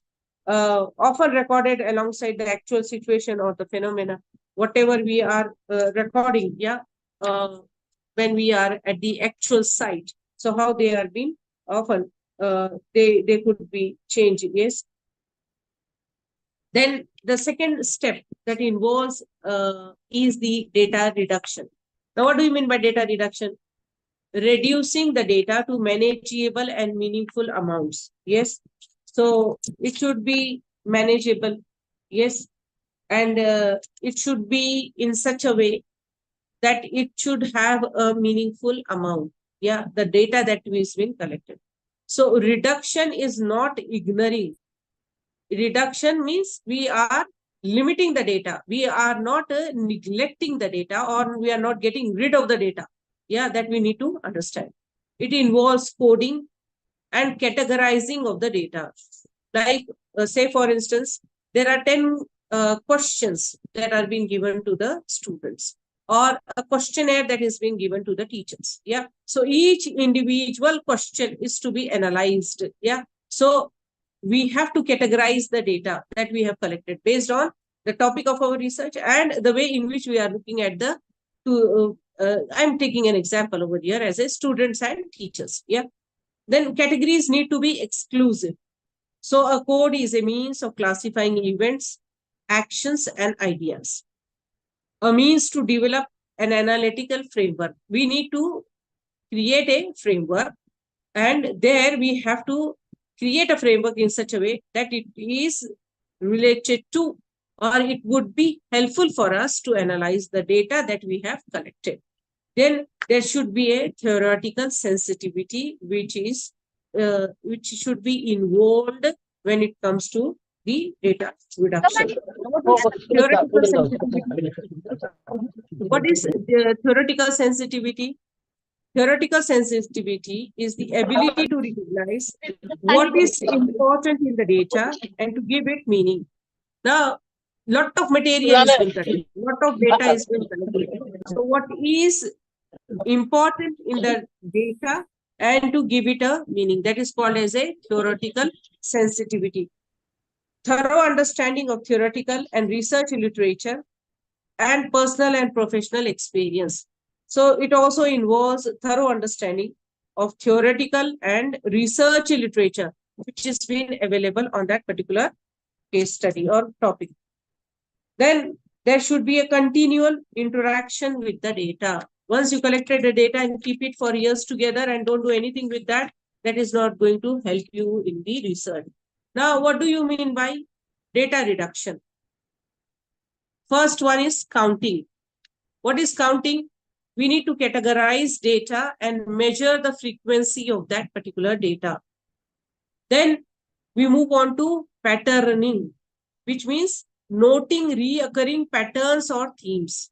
Yeah. So we need to note down the reoccurring patterns and the themes. Then we need to move ahead with clustering, groupings of the objects or persons or activities or settings with the similar characteristics. That is called as the clustering. Then factoring. What do you mean by factoring? Grouping of variables into small number of hypothetical factors. So there's the grouping of the variables, it should be in a small number of hypothetical factors. Say, for instance, there were more than 150 schools. By the researcher, it is related to one of the research work that was being carried out. The data that was being collected was 3,650 to test the ability of their spiritual and emotional intelligence. Now, if this kind of a research work is being done, so what is the validity, reliability And what about the indigestible data that has been there? One, we need to understand that the data that has been collected, data or data as you call it should be digestible, not more than, because if it is a research work, it depends upon the number of years that have been involved into it and the kind of research work, the topic, and related to the structure that I've given, the broader structure that I've mentioned in the very beginning of my presentation. Yes. So grouping of variables into small number of hypothetical factors, relating to variables, explaining the type of relationship between the two variables, dependent and independent, whether they are the dependent variables or they are the independent variables. Yes. Building causal networks, chains or webs of linkages between variables, relating findings to general theoretical frameworks, find general propositions that account for the particular findings in the study. So there has to be a data reduction. You would say that, no, I have collected 500. You can't go with 500, the data that you have collected for analysis of that 500, depending upon the kind of research topic and depending upon the data that you have collected, you have to go for categorizing the data and measuring the frequency, noting the recurring patterns and the themes of that data collections, grouping of the objects, persons, activities, and the settings with similar characteristics. Then grouping of the variables into small number of hypothetical factors. Yeah. So data should be digestible. You can't present an indigestible data. The data can't be 1,000 and then you are making the analysis of that. That's not possible because the time period which is being given to the research scholars, especially when it is concerned with the degrees, like a dissertation belonging to an MA degree, Master of Arts degree, or a dissertation or the thesis, a dissertation, maybe even applicable to the MPhil degrees, yeah, or a PhD degree, yeah. So it is time specified, and the data that is being collected, it has to be reduced according to the specifications of the way in which it has to be done. Like as I mentioned, when you are looking at the data, you have to data analysis or you are looking at the data reduction. You need to keep it in mind, counting, patterning, clustering, factoring, relating variables, building causal networks, and relating findings to general theoretical frameworks. That has to be kept in mind whenever you are going for the data reduction. Now, what is data display? Clear to the reader. The data should be clear to the reader. It involves two key ways. What are they?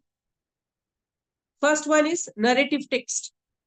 Discussion of key themes or issues illustrated with data. Like you have quotations, questionnaire, or the answers along with the questionnaire. Field representation. It could be done with the help of pie, diagrams, tables, and etc. That's why I gave you the example of that one student who has worked on that particular topic where he is using the pie diagrams. He is also using the tables. Yes. And the way in which these visual presentations have been given. Even in the those which are not in languages, apart from languages also, this could be done where you can give a kind of diagrammatical representations. Yeah, that's a possibility. If you can go through the kind of research work, because though I have done my research in literature and theories, but I have used these kind of representation to give a more highlight to it. Yes. What is data display? What do you mean by data display? Yes. What is data display? What do you mean by data display? A data display is nothing but it should be clear to the readers, because whatever research you are doing, whatever you are going to work upon, it is going to be visible. Now you have in a university, in Dr. Babasaheb Ambedkar Marathwada University, we have Shodh Ganga. all the cases that are been there, they are been available on the Shodh Ganga. Yes. So it should be clear to the readers anywhere in the world. Any person, he may open it up and he is going to read the thesis copy. So it should be clear to the readers. What are the two key ways? Narrative text, discussion of key themes or issues illustrated with the data. Yeah, that's quotations, questionnaires and answer, visual presentation through pie diagrams, tables, or you can make a use of a mixture of the both. Now, how do you draw and verify your conclusions? How do we draw and verify conclusions? Representativeness of sample. Don't overgeneralize the samples. Your interpretations of events, triangulations of the data collection, there are things that are not there. Present evidence from your data to support interpretations like the quotations and the observations. We need to also, when we are going with this data collection, we need to draw certain conclusions.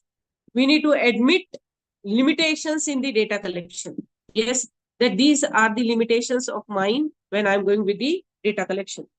Good qualitative research depends upon good analysis and not just a description. Remember this. When you are looking at a good qualitative research, you are also depending upon good analysis and not on good description. Your description may be a very systematic, everything is there, but if your analysis is not good, then it is not a good qualitative research. So for a good qualitative research, one has to have a good analysis. Now, by a case writing, how do you begin with a case writing? What are the useful tips for that? The very first thing that one has to follow for a case writing is we need to follow an issue or a situation. We need to take up an organization or a department or a function. We need to use secondary information, collect primary information. Here you have the primary sources. Most of the students, they make this kind of a mistake. They don't understand the difference between the primary sources and the secondary sources. What are primary sources? Say for instance, if you are working upon, as I gave you an example, this is only for an instance, if you are taking Malala Yousafzai's I Am Malala, so this, the topic is like Malala Yousafzai's I Am Malala, a post-feminist perspective or a post-feminist approach. Yeah. If you are taking this particular topic, so what is the primary source over here? The primary source is only one, that is Malala Yousafzai's I Am Malala. That particular text is the primary source. Work cited, yes, at the end you have the bibliography, work cited. So you are using primary source only as Malala Yousafzai's I Am Malala. But what are the secondary sources? There could be n number of books that have been related to feminism, post-feminism, the first wave of feminism, the second wave of feminism, the third wave, the fourth wave, the fifth wave. You can use n number of text that could be clubbed up and that could be put up into the secondary sources. That could be listed up into the secondary sources. So they are the secondary sources. Again, the secondary sources, they can be divided into, they can be categorized into like the books, articles, journals, and so on and so forth. And then you can also have the interviews, you can have the bibliography, you can have the articles that have been published in journals, and so on and so forth. So this is how you divide the primary sources and the secondary sources when you are using them in form of what you call as the work cited or the bibliography, because it's common to both the what you call as the students. They are working in either languages, literatures, or theories, or application of that. Yeah. So this is how you have to keep it in mind when you are working with the primary and the secondary sources. Now, when you look at the use of secondary information, collecting primary information. Yeah, that's where we have been looking at the case writing. What are the useful tips for that? So one has to be clear in the objectives regarding writing a case. Whether it is writing a case or writing a thesis, I gave it in the very beginning when I mentioned about that particular structure, that one has to be very clear cut in the objectives of the research, that what exactly I'm going to do in my research, to illustrate what I'm going to illustrate, to identify what I'm going to identify, to trace out, to briefly analyze what is that I'm going to do. So whatever objectives I have defined at the end of my research work, those objectives should be satisfactorily be achieved. Then we can say that my research work has been completely done. Yes. Then moving on to work out a case, lead a tentative synopsis of the case. So what is the tentative synopsis? What you call as whether it is a case writing or whether you are writing a thesis or designing of a thesis, especially when it comes to the what you call as the tentative synopsis. Your tentative synopsis is the primary synopsis when you have submitted for registering during your PhD research work. Yes, that cannot be called as a tentative because it is a proposed synopsis, we say. Yeah, proposed synopsis for our PhD. And our final synopsis is given before the submission of our thesis copy. Yeah. So it should contain factual information, giving sufficient details to the work on the alternatives and take a decision. Yes. Identity of the organization, people may be changed to maintain privacy. Organizational clearance be taken in advance. So whenever the data is being collected, it's very specifically mentioned that it would be kept confidential. So it is never, I mean to say, exposed when it comes to the data collection. So there is a privacy or confidential when you are making it with the identity of the organization or the identity of the people. So it could be changed in order to maintain the privacy or confidential. There should not be no judgmental bias of the writer. Like say, for instance, when it comes to ethnography, especially in the context of ethnography, we have honest ethnographer. Yes, whatever you are working upon, whatever the topics you have chosen for your research, sometimes it is based on discrimination, it is based on class, caste, religion, culture, so on and so forth. One has to be not biased in giving the or while analyzing or while interpreting or while writing. Yes. So one has to be unbiased. One need not be judgmental. I mean to say, this is this and this is this. No, you are keeping it in a very, very neutral perspective, what is being there. So there no judgmental bias of the writer. That has to be there. What are the typical case structures? Like say, for instance, when you take up a case study, what are the typical case structures? There are four elements that have been involved into it. What are those elements? Time, that is the first one. Time. Second is narration, the way in which the whole narration is going to take place. Third is the exposition. Fourth is the plot. And the last one is it combines to reflects the writer's style. The writer. Who is a writer? Now the format has been changed. You could see that on the thesis, you have the header and the footer. Yeah. So at the footer, you have the name of the chapter and the page number, or usually only the name of the chapter and the title of the chapter at the footer. Yes. At the header, you have the name of the author. Say, for instance, if it is a thesis copy, which is written by, I could take up an example of any person who has been there. Yeah. So say, for instance, if you have a research name as anyone, any Tom, Dick and Harry. Yeah. So we can take up any name. So the name of that particular person will be put up at the header and also the page number along with that. So because he is the writer, he is the author of that particular thesis copy. So it combines the writer's style. What kind of a style the writer has used, the researcher has used. So these are the 4 important elements: time, narration, exposition, plot. They are very, very important when it comes to the typical case structure. What do you mean by a time? What is time? And how do you look at time? Yeah. So it is the chronology of events that is being presented. What is it? One has to follow the chronology of the events. What happened and when? What happened and when? What is about to happen? That has to be taken up. Some cases begin with the statement of problem, like opportunity, and they move back in the time to show the problem aroused. What is important? Case time structure should be obvious to the reader. The time in which that particular case study has been taken, it should be obvious to the reader. Narration.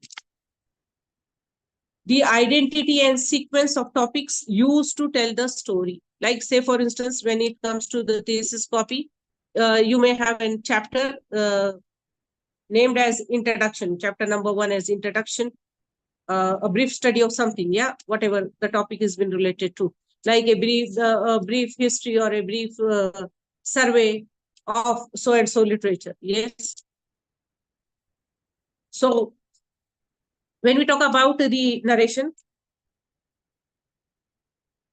the identity and sequence of the topics used to tell the story, yes. So in the thesis, especially when we are referring to the literatures, or especially in literatures, yeah, research when it is been done in literatures, yes, even in languages, yeah, it's possible, and also in theories, yeah, like 1.1, 1.2, 1.3, 1.4. What are these? These are the way, the sequences that you are putting up, and this is supporting to the introductory chapter, whatever the subpoints that you have covered up in that, yeah.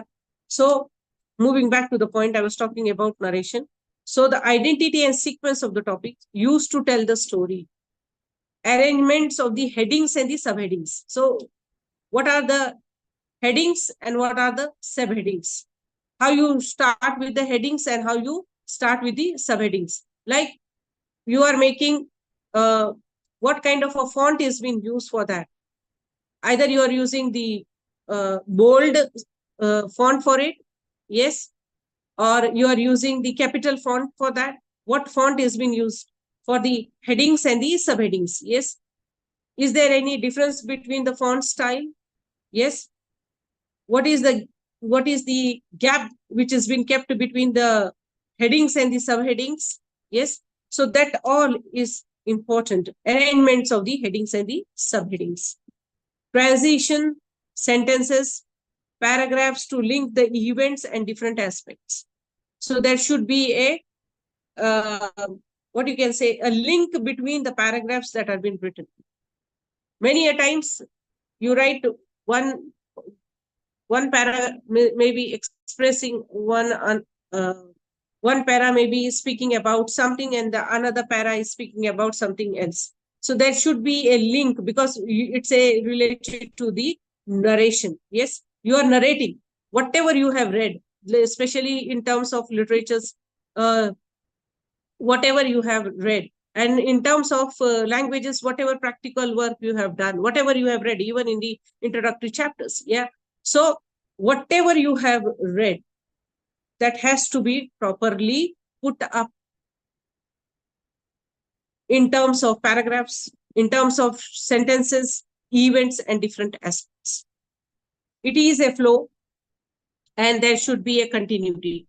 Continuity in the argument, because you are taking up certain quotes from some text. Yes, you are quoting them. Like say, for instance, you take up a particular quote from Edward Said. I'm giving you an example. Edward Said, Orientalism.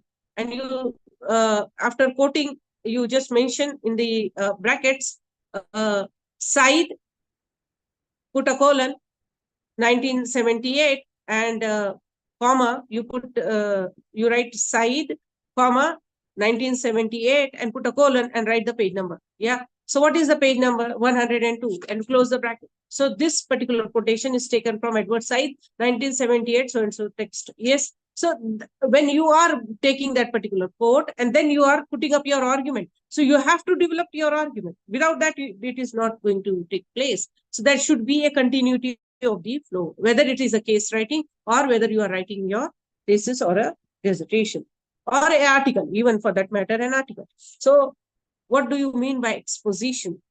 The degree of depth and detail used to describe the topics in the case. Yes. What it includes?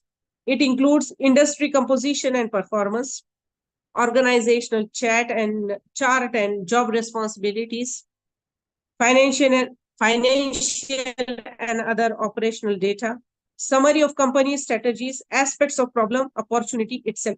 This is something which has been related to the industries. Yeah. Then which can also be taken up when it comes to even languages, literatures, and theories, exposition.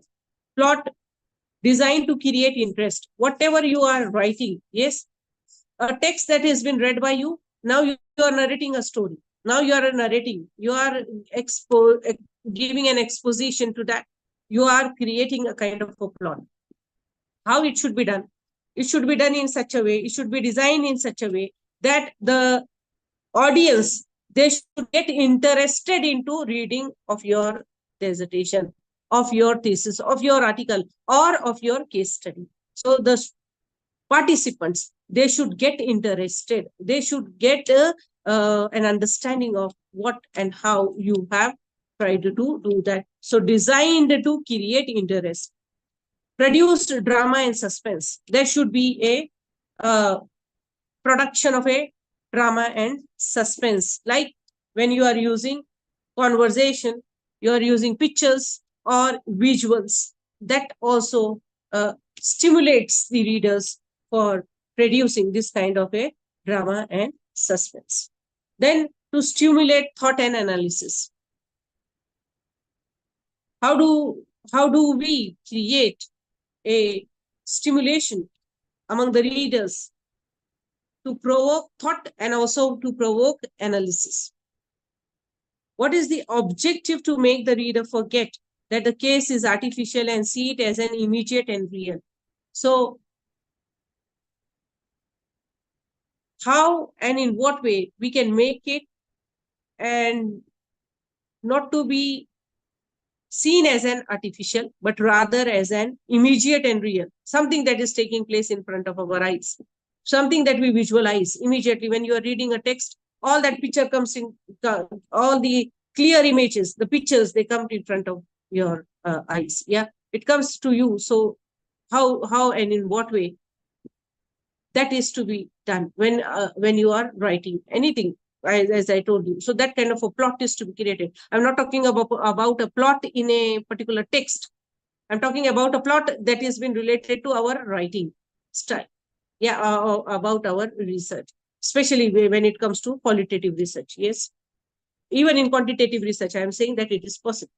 Remember, a case is not a photographic snapshot of a real life situation. It is literary form. It is not a Xerox copy.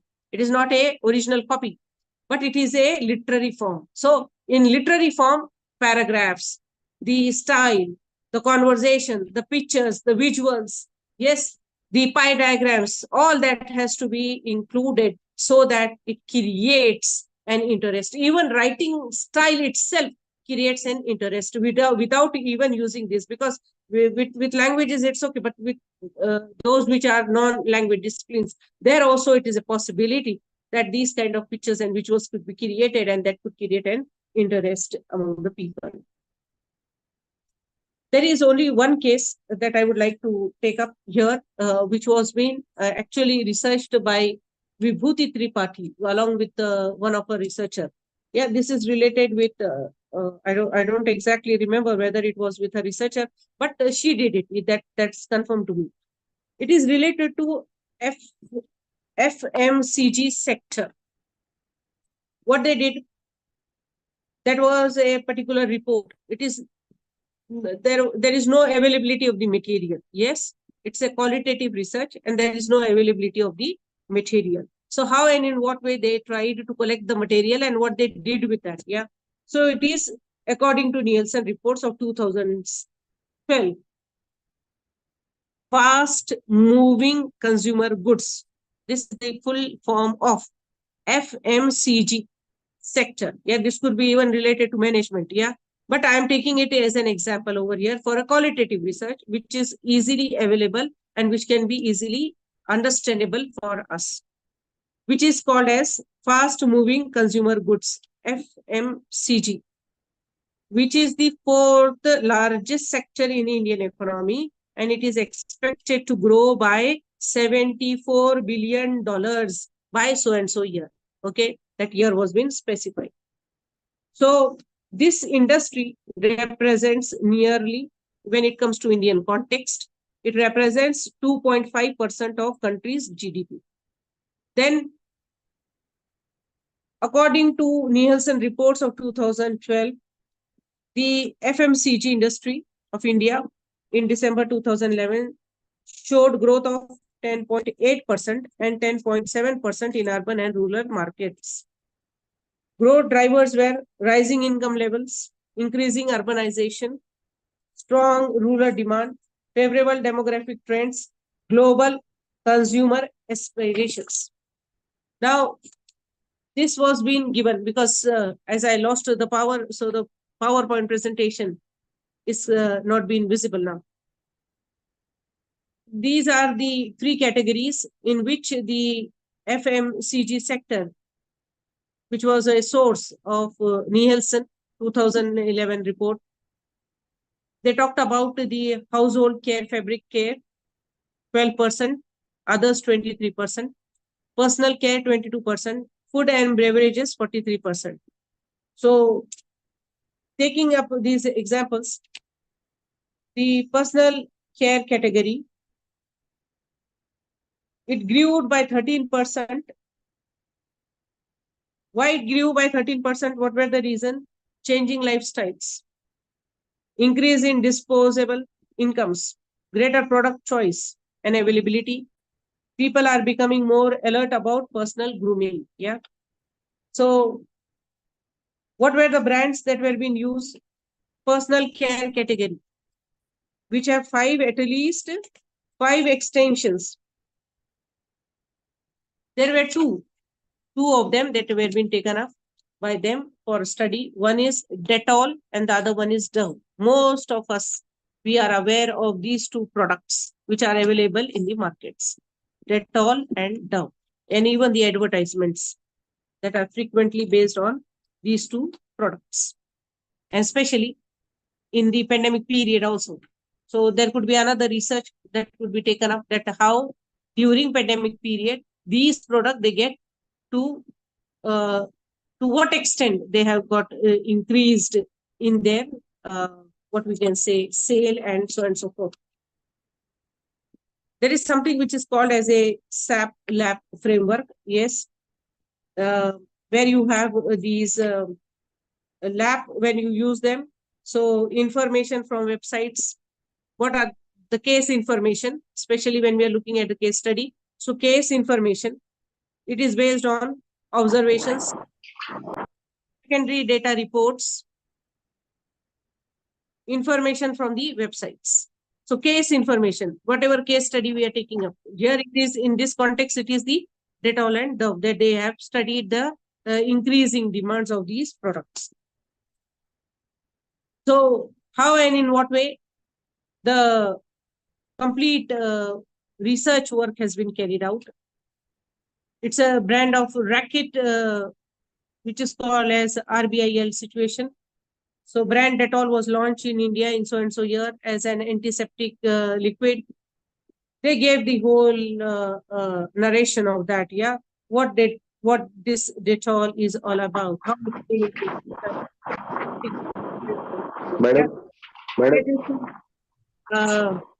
qualitative. Madam, it is already 12:30. So can Okay. we take some questions of students? Yeah, we can take up certain questions, yeah, that you want to do. Yes. Yes, Yes. yes, we can do that. But just let me only finish with this two lines. Yes, madam. You finish, then you announce that you would like to note the questions. Like tagline is there, positioning is there, packaging is there, logo, associations are being there. This is something which has been related to the Dettol and those two products that have been taken up. But now, as I mentioned, that there are possibilities of doing research by using qualitative and quantitative analysis. Why I took this example, I could have taken up examples from literature also. I could have taken up examples from languages also, but I deliberately made it with this example because almost the participants who are being there, they are belonging to different fields. Because we belong to English, language, literatures and theories, I have not pick up an example from that, but which is a general one. Yeah. So that could be useful for all the participants who have been associated with this PhD coursework. So I gave the example of this Dettol and tried to look at that because that was actually done by multiple people. Yeah. So if there are questions related to, and I would be very pleased if you can tell me the topic and if there are any issues related to that particular topic, we can have a discussion about it. Methods, because my topic presentation was related to research methods. So especially we divide these research methods into qualitative, quantitative, exploratory, experimental, and so forth. But I have tried to look at only the quantitative research method. So whether it is possible to have qualitative and quantitative research both together. There is also something which is called as a mixture method or a mixed method. It is also a possibility depending upon the kind of research topic you are going to choose. So it all depends on the kind of research work you are doing, or the kind of case study you are doing, or a kind of a research article that you are writing. It is helpful for all these content that I have discussed with you. Yes. So I am very thankful for the organizers for giving me this opportunity to have an interaction with the people. If there are questions, I would be very pleased to answer those questions. Yes. Yes, ma'am. We have questions. Yes. Hello. Yes, you can. Yeah, ma'am, actually, thank you first of all for giving us the opportunity for sharing some questions with our students, with our fellow, sorry. So my question is that regarding to literature review, when you are going to arrange your studies or arrange your reviews, so is it better to arrange them from oldness to recentness, or vice versa? And also, what about what we can say the regional studies? Are you compelled to start by the regional studies first of all and the pro studies? I mean the foreign studies, or which one you think is better? And how many maximally you can mention as a review literature? I mean that studies should be included in research. Yes, you know, we are going with the review of literature. That's why I told you we should be very much clear with whether we are using a systematic literature review or we are using only review of literature. Now, when we say a systematic review of literature, then we need to understand what does it by systematic review of literature. But I will answer your question related to like when it comes to the what you call as the sequencing of this review of literature. Yes, you identify the gap. Yeah, you know, this is the gap of my research. Yes. And when you are looking at the gap and the work which has already been done, maybe in journals, maybe unpublished thesis copies would be available. Maybe it could be in journals, articles, or what you can say, the thesis copies, published, unpublished research work, so on and so forth. So what my student did was, especially I'm giving the example of the from the language, yeah.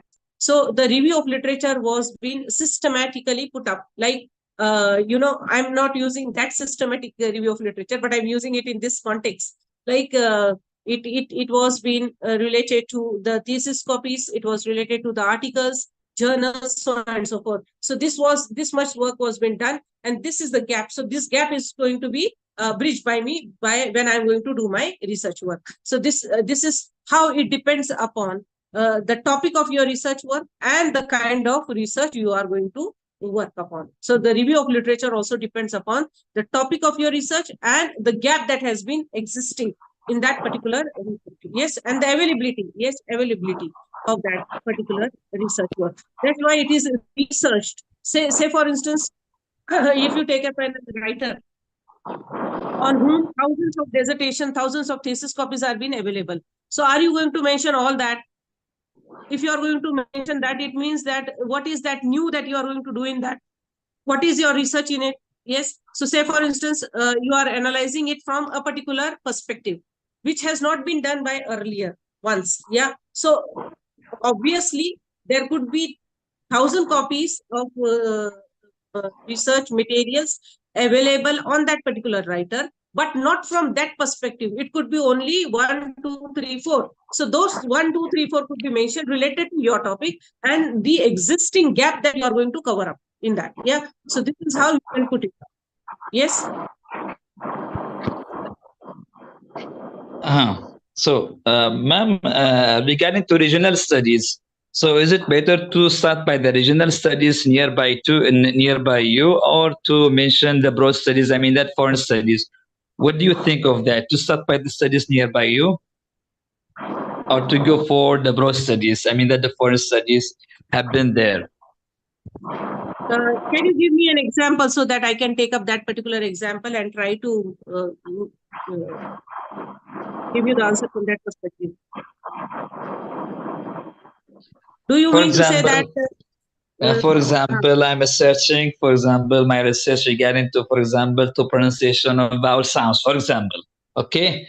And one of my fellows in Yemen, for example, in other city, he comes to also to make his study on, for example, pronunciation of consonant sounds.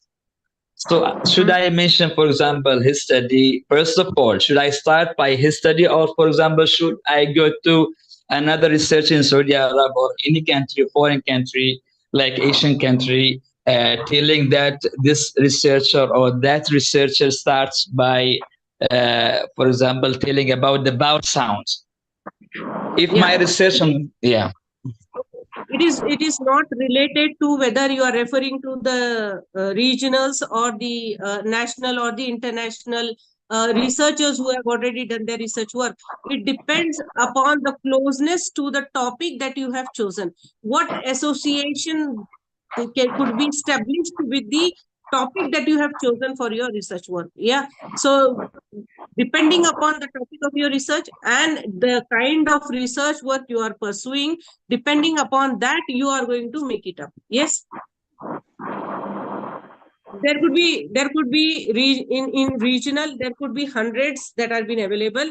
At international, there could be thousands of research work that has been available. But looking at the approximity, looking at the closeness, looking at the validity of that particular research with your research work, you can take up only those which you feel like they are really helpful, or those which can be mentioned as far as my research work is concerned. So how many maximum studies do you think that a researcher should include as a maximum number? Maximum number. Okay. Now, say for instance, if you are taking it as a review of literature, yeah. So you can, if there are number of articles available, number of dissertations available, number of theses available, number of interviews available, yeah. So keeping all those in mind, then you decide how much I have to give attention to each of it, and then how much I need to include in my research work. Yeah? That is how you have to do it. Okay, okay. Thank you so much, ma'am. Thank you. अगं 4 महिने झाले sir.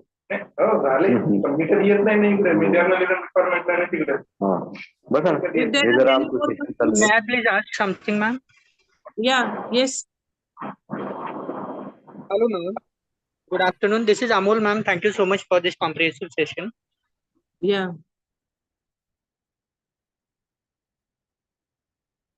Yes, Amol, you are not audible. Hello. Yes, Vaibhav. Amol is not हा, able. yes. Amol, he I'm wants to. announcing. No, I'm just announcing, madam. If somebody want to ask the question, their mics are open. So please open your mics and ask the question. Is Manisha Sonone want to ask the question? Yes, sir. Yes. I'm Manisha Sonone, and my subject is Yes. also related to case study. And Yes. my subject is difficulties in teaching, learning English language at secondary level, a case study of Jalgaon district. So I Okay. want to select the schools from Jalgaon district. Then which method I apply here? Madam, your sound is not coming properly. Please. How I select the schools means What is the topic of your research? Can you difficulties in No. teaching, learning English language at secondary level. A case study of At Jalgaon the district. secondary level. At secondary level. Okay. Yes, ma'am. Huh. Then And can you suggest me the sampling methods? No. Yes. Completely mention your topic. What is the topic? Which district you mentioned? Jalgaon district. It is Jalgaon district. Jalgaon. Which district? Jalgaon. Am I right? Yes, ma'am. Yes. Yes. And you want to select the schools? Yes, ma'am. Teaching and learning. So it is secondary school. Am I right? Yes, ma'am. So now you need to understand when you are saying teaching and learning of English at secondary school, okay, Yes, ma'am. in Yes, that particular district, whether you are selecting the state board schools, or you are selecting the CBSE schools, or you are selecting ICSE schools, state or board you are schools, selecting the semi schools. Yes. Yes, State ma'am. boards. Now, if you are selecting the state board and you are selecting the secondary school students, yeah. So which Yes, class ma'am. are they? Which class? Ninth and 10th. 9th and 10th. So when you are saying 9th and 10th, so are you going to prepare 2 different questionnaires for them? No, ma'am, not. The same questionnaire you are going to provide to them? Yes, ma'am. So how many questions are being there in that? Ma'am, because it's teaching and learning. And if you are yes, ma'am. If you are saying teaching and learning, okay, yes. So you need to prepare a questionnaire for both, and you have to analyze and you have to collect the data. Now your problem is with the data collection. Yes. So whether you are going to make a direct data collection or indirect data collection, like you have the 2 types of data collection. So are you going to give them or again, when you are preparing the questionnaire related to the data collection, when you are preparing the questionnaire, are you going to keep it with open-ended question, or are you going to make it close-ended question? That also depends upon the way in which you are going to frame your questionnaire. Yes. Yes, ma'am. So you are going to prepare it for your students also, and you are going to prepare it for your teachers also. Those who are teaching them. Yes. So yes, ma'am. First you need to decide the sample size. Yes. That what would be your sample size? Say for instance, if it is 350 or 250, who is your supervisor? My supervisor is Dr. Kailas Patil, sir, from Jafrabad. Okay. So in consultation with your supervisor, you can decide that how much data is to be collected, and whatever the questions you are going to have, in form of questionnaire, if it is open-ended or whether they are the close-ended questionnaire, you have to analyze these questions separately and you have to give the pie diagram or the graphical representation of that. So then only it will be done. So depending upon the number of students, I mean to say the data collection, depending upon the independent and the dependent variables. So how many independent variables and how many dependent variables you are going to take up for your study, case study. Yes. So it depends upon that. And then only you can finalize. Like say, for instance, as I told you, your data should not be indigestible. It should be digestible data. So like if you are a full-time student, how many years do you part-time students. I'm part-time student. if you're a part-time student, then how many years do you have for completion of your work? So all this has to be kept in mind, and then you decide the number of students that you are going to test. Yes. So are you going to prepare a test for them? Are you going to make it a pre-test and a post-test? Because it is related with your both. Yeah. Yes. It is related to both your teaching also and your research also. So if you are taking it with research, I mean to say with teaching, so teaching as well as research. Yes.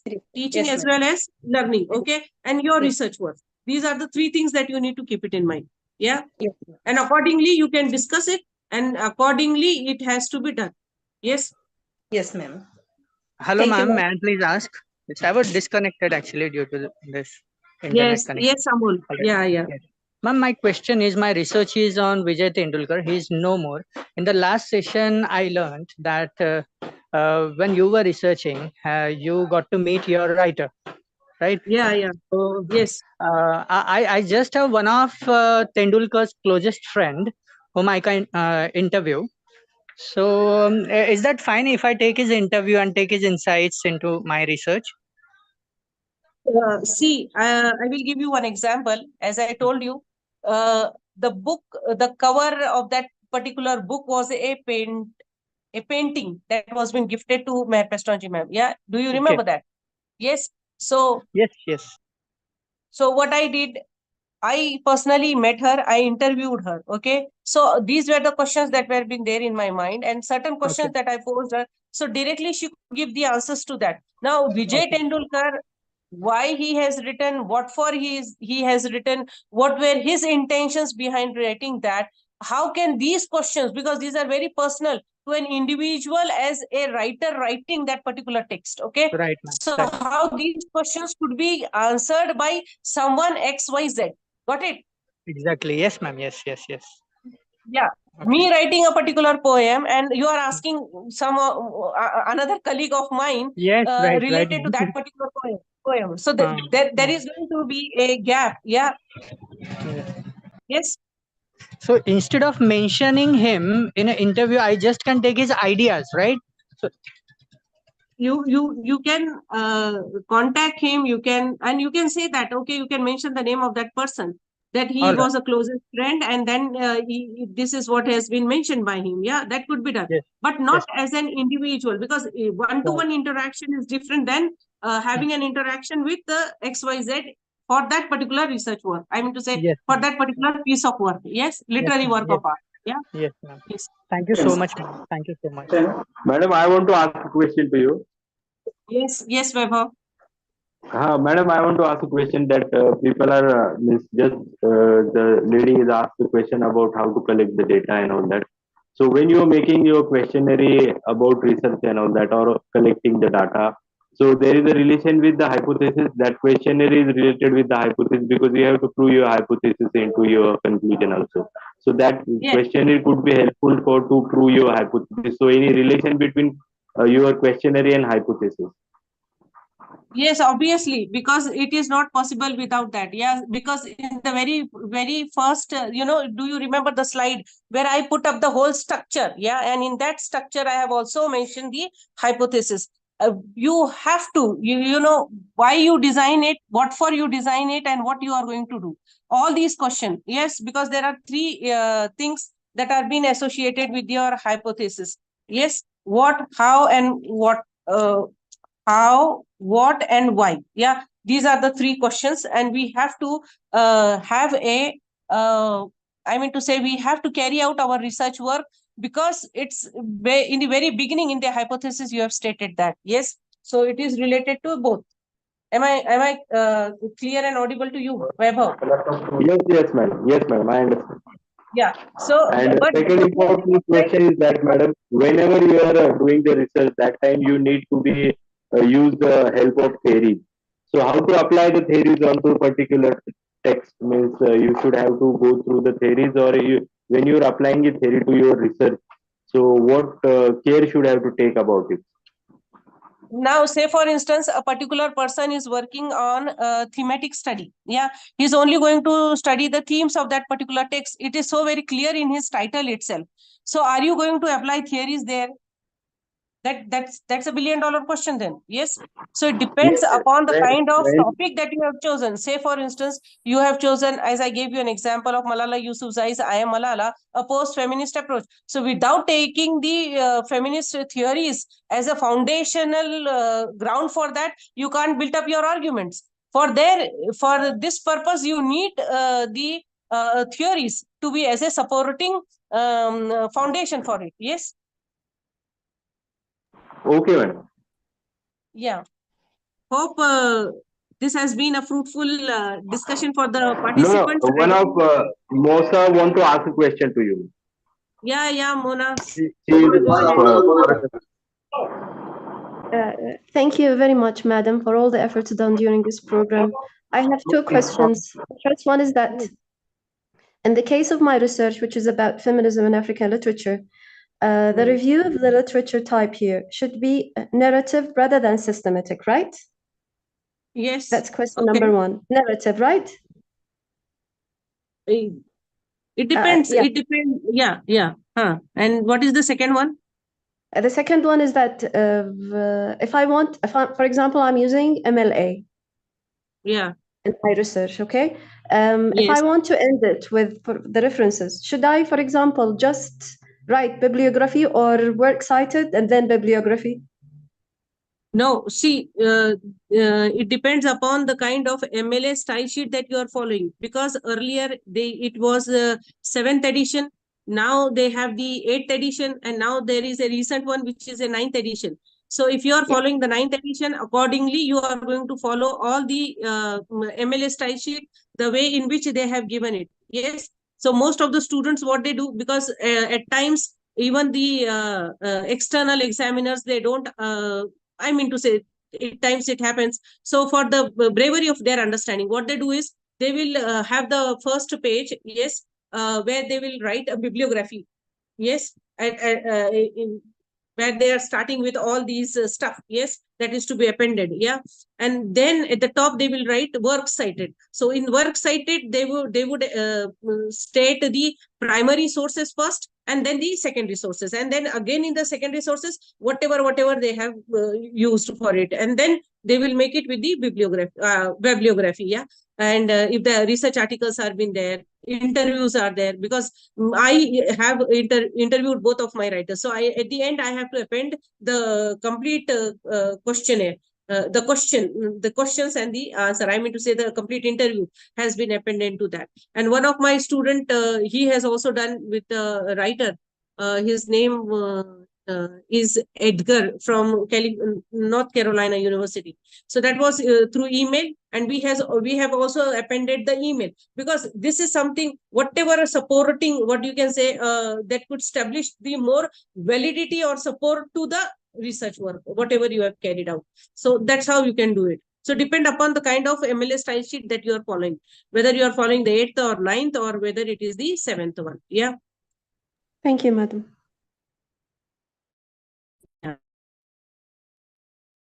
Good afternoon, ma'am. Yeah, good afternoon. Ma'am, Farhunda this side. I just need to put up one question regarding my research work. As I am also having the survey method, that is the case study, and I have already prepared the questionnaire. But the thing is, my topic is somewhat changed now. Earlier, Okay. I was doing it on teaching and learning. Now I have stick to the teaching part. So please add upon some more things, because I think that whatever my thought was on the research, it has been means like restricted now. So what I can add more, or what can help me to give my research a very valuable thought on that, because learning part is removed from that now. It is a survey on the secondary schools only in Maharashtra. One district I have taken. That is Parvani district. Am I right? Yes, ma'am. Yeah. So now you are going to focus only upon the teaching part of it. Yes? Yes, yes, ma'am. So what you can do is, before pandemic period, how teaching taking place, and or else more beautifully it could be done, Farkunda Jabin, is in this way that you can in the Indian context, yeah, and how the teaching was been done as far as English is concerned. I think that could be more, that could give it a more readability, and it could be more attractive than whatever we have discussed right now, that how the research work should be, I mean to say, it should create an interest. So for creating an interest, that could be done. Okay, ma'am. Thank you. So teaching part can be given more and more exposition. It can be given more expertise when it comes to the CBSEs or ICSEs or the state boards. Yeah, and why how and in what way these schools they differ in their teaching styles also. That could be taken up as one of the aspects to be dealt with. And now it has become more easy for you, because you are only concentrating on teaching part of it. So only the 10 question is, if it is secondary school, and the number of teachers and the number of, I mean to say, teaching in secondary school, if this is the title, yeah. So in the secondary school, then the number of questions and the number of teachers, yeah. So you will be only analyzing those questions which are being given to the teachers. You are going to get the questionnaire filled by the teachers and analyze them, because it's purely related with the teaching part of it. Because though we are saying teaching, Farkunda, there is another possibility of that. Though we are saying teaching part of it, but the teachers, they have taught to the students, yeah, obviously. So the learning, how the learning took place, yeah, that could be a question given to the teachers themselves. So they could talk about their students then. While framing the questionnaire, these should be included in it. Okay, ma'am. Thank you very much for your valuable support and everything what you have done in this seminar and all. Yes. Any Yes, more ma'am. questions? Yeah, excuse me. I have some entry regarding if you are going to use two tools, like for example, not as two tools. I mean that questionnaire and interview. So questionnaire is considered as quantitative tool. So interview is considered as qualitative tool. Okay. So if you are going to use both tools, so should you tell that there is a triangulation in your research, or no need to tell like that? See, I have mentioned about the mixed approaches and the mixed methods that have been used now. So I have already mentioned about that in my presentation, that now there is a possibility of using both methods, and because of this, there's a mixed method or a mixed approaches that are being used. Because most of the studies now, they are using both these, qualitative as well as the quantitative, depending on the kind of research work they're taking it up. Yes. Thank you so much, ma'am. Thank you. Yeah, Vaibhav, if there are any other Okay. questions, or else we can just. I'm asking to the students. There are any questions? Otherwise, madam is leaving the session. Yes, Hello, yes. You are audible. You can Yeah. ask the question. Yes, ma'am. Thank you for this insightful lecture. I have already finished writing a final draft of my thesis. My topic was about vocabulary learning strategies. It is a comparative study in the case of Indian and Yemeni university students. I used an online survey using Google Forms for data collection. The culture and context was very important to my study. Therefore, I specified a chapter and named it background information. In this chapter, I wrote about the geographical characteristics and the system of education in the two countries. Also, I discussed the languages used in these countries, including the official and minority languages. Also, I discussed the importance of English language and also the difficulties of learning this language. Now, my question is that is it good to make a separate chapter for this information, or should I include it into the literature review in my thesis? Now, what is the topic you told me? What is the topic? Vocabulary learning strategies. Vocabulary learning strategies. Yes. Of Indian and Yemeni university students. Yemeni and Indian embassy students. Yes. Yes. So you want to include the. I wrote a specific chapter, and its name was background information. Okay. So and what it included in background information? All this. I wrote about the geographical characteristics of the two countries, and also I wrote about the system of education in these two countries, and about the languages used, and also the importance of English language in these two countries, also the difficulties of learning English. So that could be brought up into the introductory chapter itself, whatever you are speaking, because you are giving an introductory to that particular research topic. Introduction. Yes.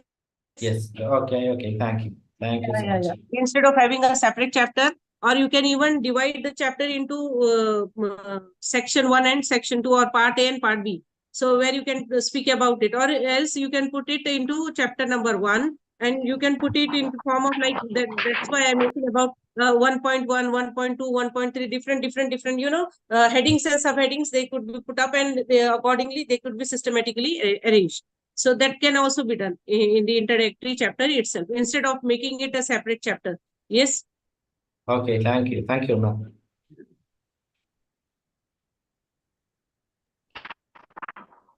Any questions again?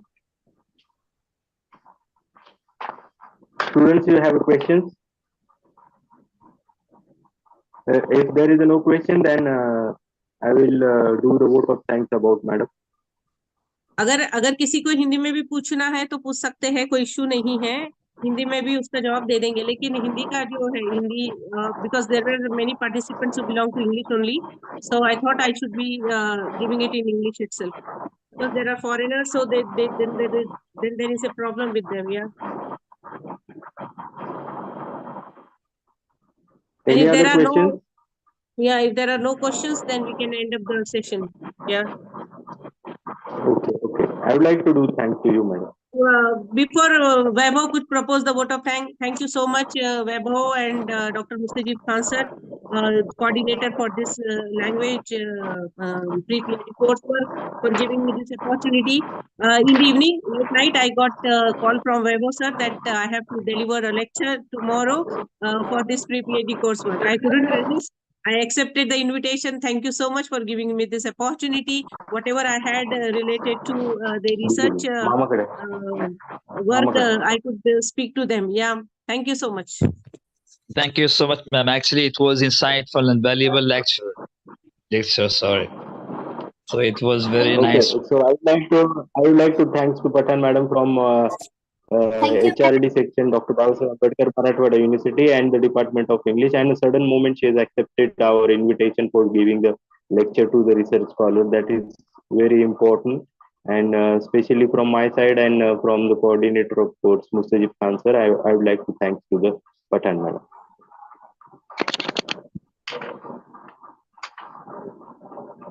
So this session is ended, and tomorrow there is the one session. The link will be put up in your group. So you have to attend the session on tomorrow. Though it is a Sunday, you should have to attend the session tomorrow also. The link will be put up by the Gaurav sir onto your group. So you have to attend the tomorrow's session also. Though there is a Sunday, please attend the tomorrow's session. Yeah, thank you everyone. Yeah, thank you. Thank you so much. Thank you, madam. Thank you so much. Thank you, sir. Sir, excuse me, tomorrow I think is holiday or not? No, there is no holiday tomorrow. You have to attend the session. The link will be put up in your group. So you have to join at 10 o'clock morning tomorrow. Okay, sir. Thank you so much. Hello, Jharke sir. Can you send me the link of this lecture recording? So it would be put afternoon, today's afternoon into the group. Then you have to join on tomorrow 10 o'clock. Yes. Sir, I want the recording of this session. This session, it would be available on after Monday. Yes, sir. Thank you, sir. Other lectures, if you need other lectures link, you please do means message me on WhatsApp. I will send you the links. Thank you, sir. Shall I stop the session? Sir, excuse me, tomorrow is holiday, sir. If you come to check the timetable, you will find it by 28 is holiday, Yes, sir. yes. Tomorrow is a holiday, but still they have arranged one lecture for you. Dr. Ganesh Manja sir will like to guide you to the research scholar. So this is the link will be put up into the group in today's afternoon. Okay. Thank you so much. You should have to attend the sessions. Okay. Class. Sir, tomorrow in the morning Yes. or in the afternoon? Tomorrow at morning 10 o'clock, madam. I announced it. I got the call right now from the HRD section. Lecture will be there. Today you have to. No, you have to attend your particular subjects class after 2 o'clock. And tomorrow morning 10 o'clock, though it is a Sunday, you have to attend the special class. Dr. Ganesh Manja sir will conduct the class. Only one lecture The will link be there in the put up morning. I think so. I have got a call. In the afternoon, there will be no lecture, no, sir? Definitely.